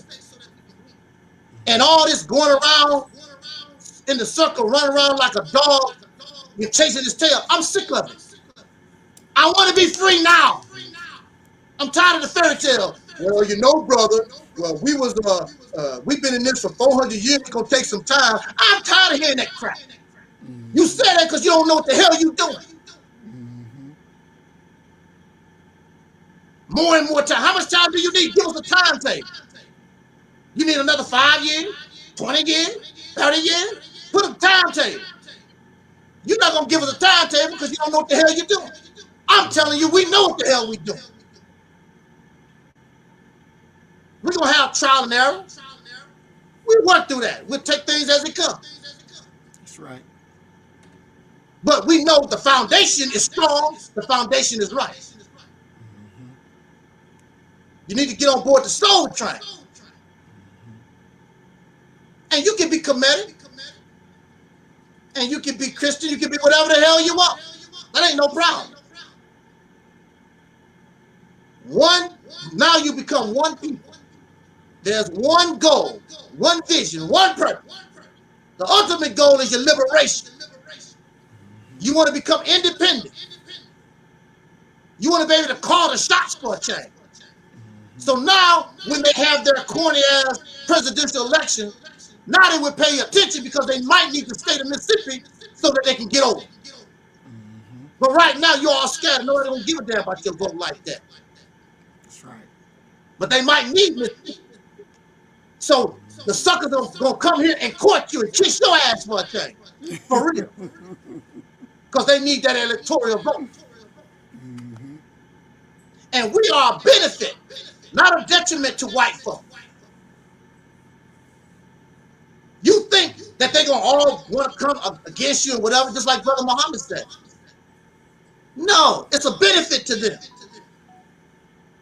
There's a brother, he called himself the Son of Man, that live in Red Lick, Mississippi. And maybe Brother Muhammad, I can get you his telephone number and y'all can have a little confab or whatever. Because he's in Red Lick, Mississippi. Okay. And he just built a school and have done some things over the years. I visited the Son of Man back in 82, 83, something like that. But he has a relationship with the white folks there that they actually give him free labor, give him free product, and help him build, his commune that he got going on there. He has a relationship with all his neighbors. They buy his eggs, his bean pies. Contrary to popular belief, white people love bean pie. Y'all may not know that. Yes, they do. And white people like bean soup. Now, there's a rumor that if you open up a business in Chinatown, they won't visit your business simply because you're black. You have to have a product that they want. See, they want all over the world, they want organic food. They want that organic milk, organic fruits and nuts and meat. They want that. That's a product they want. It ain't about what you like, because everybody around the world might not like what you like. You have to develop you have to develop a product that it can be accepted and wanted internationally. I know that y'all like pig feast and chitlins, but that don't mean they want that around the world. That's something for you know, your customers, your target audience is some Negroes in the South somewhere. Where maybe in Coldwater, Mississippi. I don't know, but I'm a winner. I don't like losing. I just don't. It just bothers me. That's right. Anybody that have ever dealt with me, they will tell you that I give 1,000%, 1,000,000,000%. I do not like losing. And even when I lose, you think I won. That's how bad it is. Matter of fact, even the winners look at me like I won. Hey, I could have sworn we won this game. How this nigga getting all the praise? You know? I don't like winning. I mean, I don't like losing. I want us to win. You deserve the best. We've earned it. All thing we gotta do is go out and get it. Nobody's gonna get it to us. We got the right plan here. We got everything that we need. We just need you in your right state of mind. And now, unlike some folks, I'm not Superman. I'm not your savior. I'm not divine. I'm just your brother. I offer you something. You don't like it. I'm like Tupac. I ain't mad at you. I'm not mad at you. But that's not my job to save you. That's for a savior. I'm not a savior. If you don't want to get on board the soul train so you can save your own damn life, you don't give a damn about your own life, what you do it look like for me to run out, risk my life for your happy ass? I can't do it. I leave that up for the guy with the S on his chest. And you, as you can see, ain't no S on my chest. It ain't happening.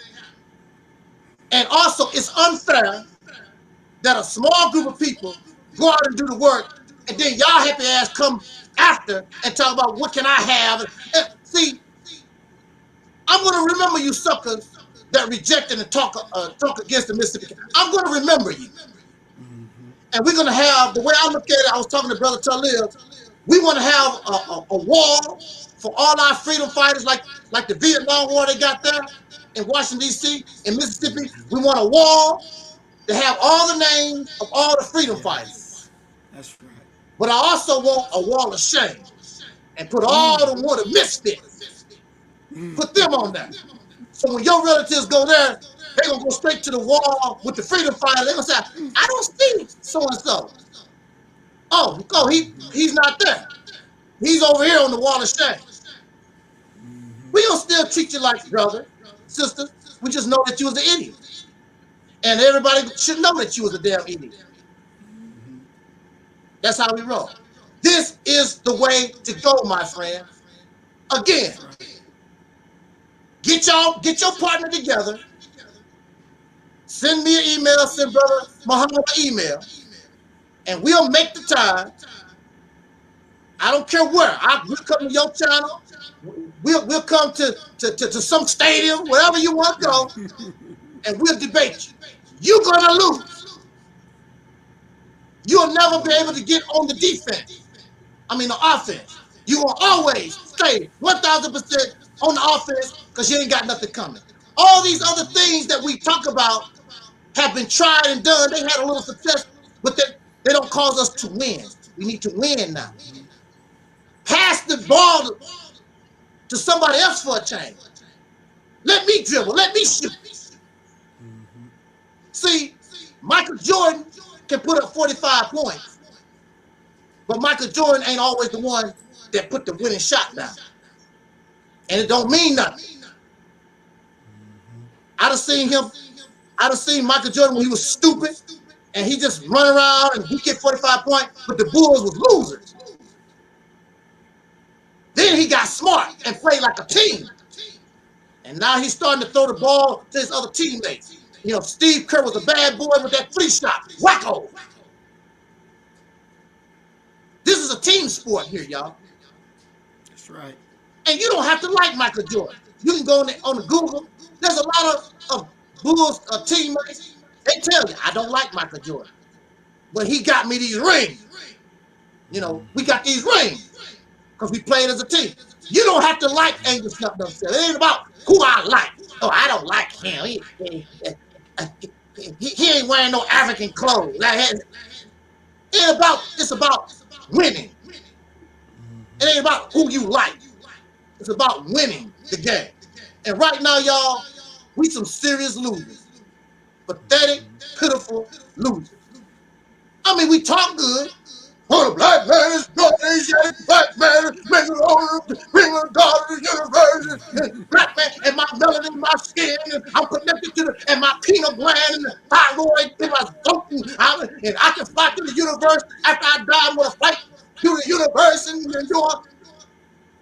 That's fantastic. So that means that you can take over a state. That should be easy for you. You can fly out your body, and you're a god, and you're an original man. You're so damn smart. You're a 35-year-old scholar and all that. Well, take over this state. Save me the work. Tell me how easy it should be easy for you. But apparently it's not. It scared you to death because you don't want the responsibility. You want to stay in the same corny position. And the Jews do this, and the Jews say this, and why they why they did that to George Floyd, and they put the neck in his and killed George Floyd, and same stuff. How many times we gonna go over this? Same crap over and over and over and over again. Redundant ass crap. When you can change your condition and stop it once and for all. We're passing the mic to Brother Muhammad.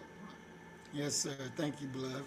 You know, I wanted to say this as well because, you know, some of our people, they do talk about going back to Africa, and you know, that's you know, their grand thing. But what they got to really understand, and I'm not telling them not to go, but I want you to understand that when you get there, you're going to have some issues. You ain't walking into heaven. No. You are not walking into heaven. You still going to have to battle that cracker. You still going to have to get things squared away.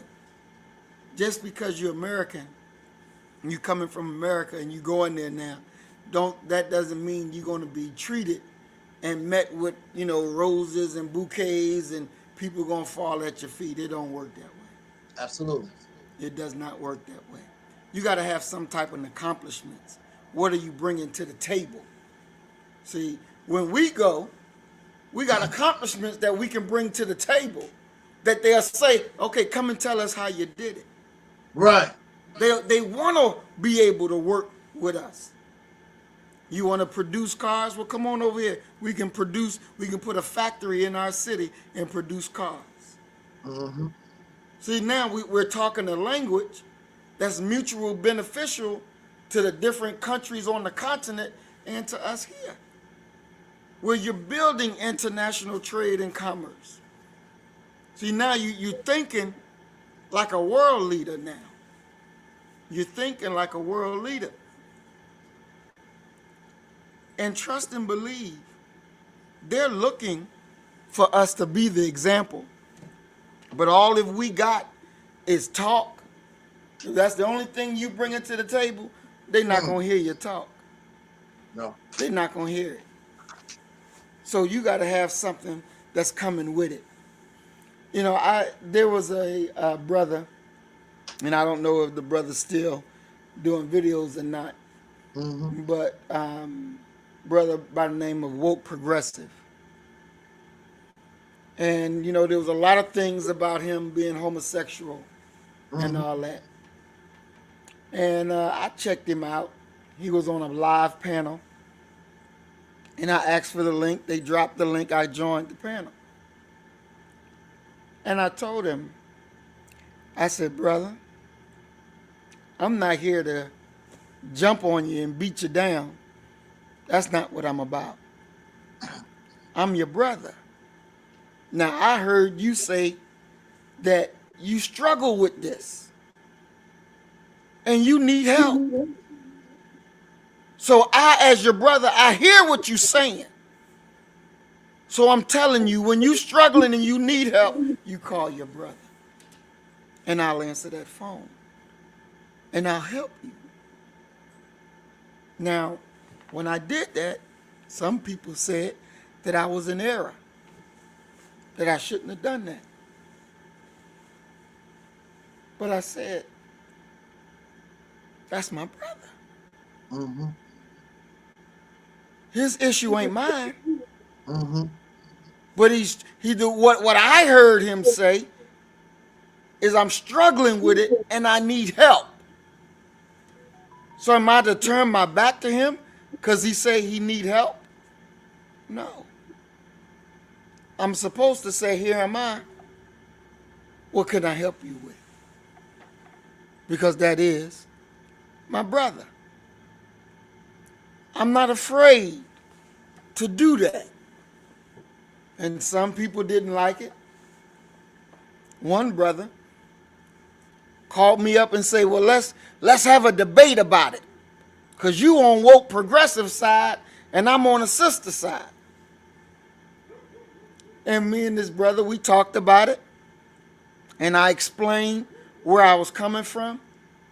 And at the end of the phone conversation, this brother said, I understand what you're saying.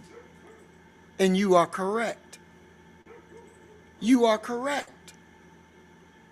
So he called me to set up a debate. And then after we dialogued, my brother said, you are correct. So that means that we got to have open lines of communication over issues that we may see different. But if we close the door to our brothers, to our sisters, how are we going to grow? How are we going to be able to change the predicaments that our people are in? We got to be willing to listen. We got to be willing to step out there because I am who I am, whether the enemy like it or not, whether our people like it or not. This is our time in leadership. We can't blame Dr. Clark. We can't blame Dr. King. We can't blame Jesse Jackson. We on deck now. We're on the clock now. What is it that you gonna do? What are you good for? What is the good to have all of this knowledge? You got the knowledge of the Kemetic. You got the knowledge of Africa. You got the knowledge of Egypt. You got the knowledge of Timbuktu. But you can't accomplish a goddamn thing. What is you good for? Right. You're good for nothing. You going to school, you're going to get a degree in African studies. And you got your degree. And what are you going to do with it? You going to build the world with it? What are you going to do? You going to beg somebody for a job and say, can I teach this course in your school, in your college? Well, if the knowledge only good enough to make you a beggar, what is it good for? It's good for nothing. If all that you know, you can't build nothing with it, then what is it good for? Right. It's good for nothing. And you let the enemy control you and rule you through fear. See, brother, we don't have that fear. We don't have that. But they do. And that's why the enemy made a good nigga out of you. Because he taught you to fear him. And you fear him to this very day. He made a good nigga out of you. You want to be free? You want to be the man that you know you need to be. And you come here with men. You come here with the gods. And we'll help make you into that. Because we sharpen each other. That's the value of men. That's the value of gods. We don't punk and we don't run. See, when a woman comes to you and you got a vision in your mind, you got a kingdom that you want to bring forth.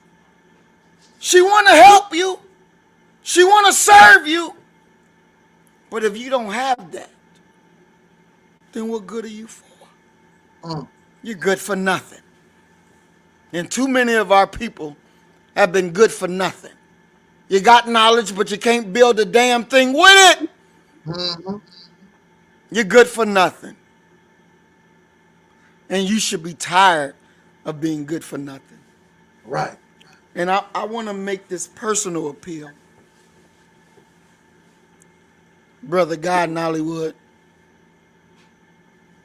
I'm making this personal appeal to you, brother. And I love you. You are my brother. I love you. But you're not going the right way. You're not going the right way, brother. I see your greatness of what you could be if you let go of the foolishness. You let go of the foolishness so that you can be all that you desire to be. But if you hold on to that crap, you ain't going to be nothing. You ain't going to be nothing. You got to let it go. Brother Cool Cutter gave you great advice or great recommendation. Yes, sir. He really did. He really, really did. And I hope that you heed that recommendation. Brother Cool Cutter is a good brother. Yes, sir. He speaks his word regardless to whom or what. And we need brothers like that. You did a whole program on unity, and your whole presentation was against black unity. Was against black unity. And this is what you're supposed to be about. Sister Noble, I bought her book. I watched her on Sinetta. She was teaching over my head on Sinetta.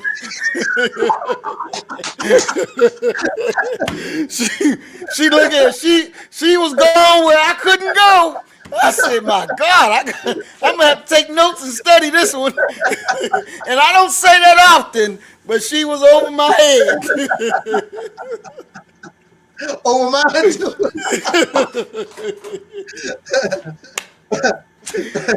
and you know, I bought her book. I support our sister. Yes, sir. And she said some things in the video, and you know, inshallah, you know, I'll get to talk to her about it. But we got to protect our sister. Yes.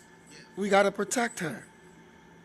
We don't go out here and beat her up over the world, disparage her character. We should not do that. We should not do that. That doesn't look good. You don't see the Chinaman getting on front of the world and doing that to his. Why are you going to do that to ours? She deserves our protection. She's out there doing the best she can with what she got. Why can't we show her the love that she deserves? Why we can't show her the commitment that she deserves? She's one of us. She's one of us. And we got to have that patience among each other to help each other, to heal each other. Not tear down and beat each other. That ain't where it's at. That ain't where it's at. And I want to say to Brother Bakari, Brother Bakari, I love you as well, dear brother. You helped me when I needed help. And I can't thank you enough for that you was there for your brother. And I see what you do, and I applaud you in what you do. And you stay the course, because it's going to present good for you. You stay the course. You're doing a good job. Team Black, I salute you.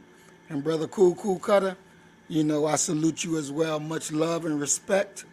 for you, dear brother, because it's the bond of the men, that can get things the way it need to be. Mm-hmm. Men sharpen men like steel sharpens steel. And through our love for each other, we'll destroy anything that comes in our way. Mm-hmm. Anything that comes in our way. Brother Taalik, I want you to know, dear brother, I love you immensely. Yes, sir. I love you immensely. I respect you immensely. And I thank you for having the love for me to reach out to me and share with me your vision. Yes, sir. I thank you for that. You're welcome. I thank you for that. Because that help gave me purpose. That helped to give me purpose. And, you know, I can't take that for granted. Because you didn't have to share it with me. You really didn't. But I thank you that you did. And see, that's what we need. That kind of love. That kind of love that we will overlook our little failings, our little issues. Mm-hmm. He overlooked it. I said, man, I'm going to whoop your ass. He overlooked all that. And said, let me get my little brother over here. Let me put him to work. And through his love, it helped produce us. See? And it's just like through Farrakhan's love Mm-hmm. that helped produce us. It starts at love. And it grows. It grows. And we love you. You can trust and believe that. We love you. Because we putting on a gasoline jacket and walking into hell to save you. Because we challenging the enemy. And we're taking power. We're taking power. We're taking. It was one day, dear brother, and I'm going to end with this. Yes, sir. I was so stressed. My oldest son was in jail. And I was stressing because it was a situation I couldn't, put my hands on and take control of. And I was so bad, wife had to call the ambulance. I was laying there in bed. They came in, put the machines on me, and said, we need to get him to the hospital right now because his numbers are so high he can have a stroke. And I told her no. I said, I got to teach. I said, let them go. And they kept telling her, he is going to have a stroke. His numbers are too high. Get him to the hospital. This is no joke. Get him to the hospital. I said, I got to teach. I went in there, got at my desk, and I taught hard for 2 hours straight. For 2 hours straight. You wouldn't even think that just a few minutes they were talking about getting me to the hospital, rushing me to the hospital. Mm-hmm. So we got to make sure that we push through the goal. But we also got to make sure we take care of ourselves. Yes, sir. We got to take care of ourselves. We got to do that. So I thank you, dear brother, for having me. Yes, sir. I look forward to every time that we get together because it's always a beautiful time. It's always a beautiful time. And I want everybody to know that I love you, as I said, immensely. And I thank you for loving me enough that you reach out to me even through my ignorance. Yes, sir. Thank you. You're welcome. And before you leave, I want to say something to you real quick. Well, actually, to wife Muhammad. I've had a chance to interact with wife Muhammad a few times in the chat room or whatever. But I would like to re-apologize, for the past, because that was never my intent to hurt her or anything like that. I don't roll that way. Matter of fact, I'm known to be one of women's greatest defenders on this forum. I don't make a habit. In fact, I feel sort of bad myself. I sort of went off on a sister lately, and I took the video down. I felt disrespect. She disrespected me, but we all have it's not an excuse. We all suffer from different forms of trauma. Exactly. And I suffer from trauma from being bullied. And whenever somebody sort of threatens me or raise up, who the hell are you? I'm ready to get down. It's from those days because that's what I had to do to get that bully off my back. Right. So I want to re-apologize to wife Muhammad. She sounds like a fun person. She is. Strong, and she's a very strong sister.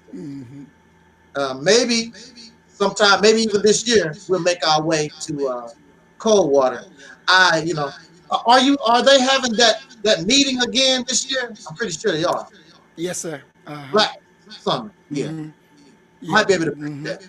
Might be able to make that. Okay, good. And also, I want to say, not only to you, but to the brothers. Brother Guy, Brother Craig, Brother Cuckoo Cutter, and am I missing somebody? Bakari, of course. Bakari.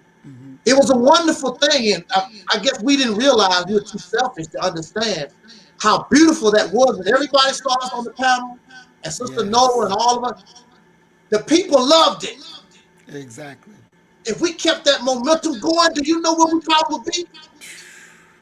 We talk about Sister Noble being on Sinetta TV. Who cares about Sinetta? We got our own thing going on here. I mean, it's nice. Shout out to Sinetta, even though he canceled my appearance on the show. But hey, no problem. I don't cry over spilled milk. But can you imagine what we could accomplish if we just stayed rolling? The people was loving us. They loved it. They cried when they saw all this fighting and bickering and falling apart. They cried. It goes back to our own selfishness. What I want, what I think. It's what's in the best interest of the people.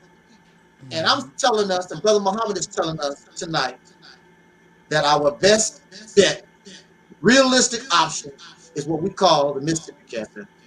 That's right. And if you have a problem with it, or you don't understand, or you just want to outright challenge us, we're ready to do the thing.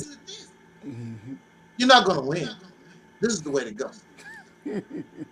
So on that note, thank you, Brother Muhammad, for making an appearance. And we're going to do this again, over and over again. I'm going to try to make you a regular show. I think it's on Tuesdays on Zoom or whatever.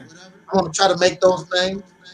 But like I said, again, I be having these health problems. I be messed up sometimes. I mean, really bad, really bad. Shout out to Brother Omar out there. Brother Taalik, Sister Ingrid, Sister Karen, Sister Soul, Sister Ann, my deacons of reality. My deacons of reality be right here with me. That's right. I didn't see Soul Brother 85 tonight. Guess he got busy, but most of the time the deacons be here. I don't know how they do it, but my show be spontaneous, but they be right there on the money. Before I even get there, I'm like, wow, deacons of reality. Thank you for everybody in the chat room, those who are listening and those who will be listening to this broadcast later on. This is what I represent and have always represented. Unity. Even if I had to I was even risking getting my ass whooped. Black people. So for myself and Brother Muhammad, the Realist Tip on Earth, the Mississippi Initiative, Wife Muhammad, all of us here on this platform, thank you for listening. Until next time, y'all, I wish us love, peace, and soul. We out at 5,000. All right. Peace and blessings. Peace and blessings. We out, y'all.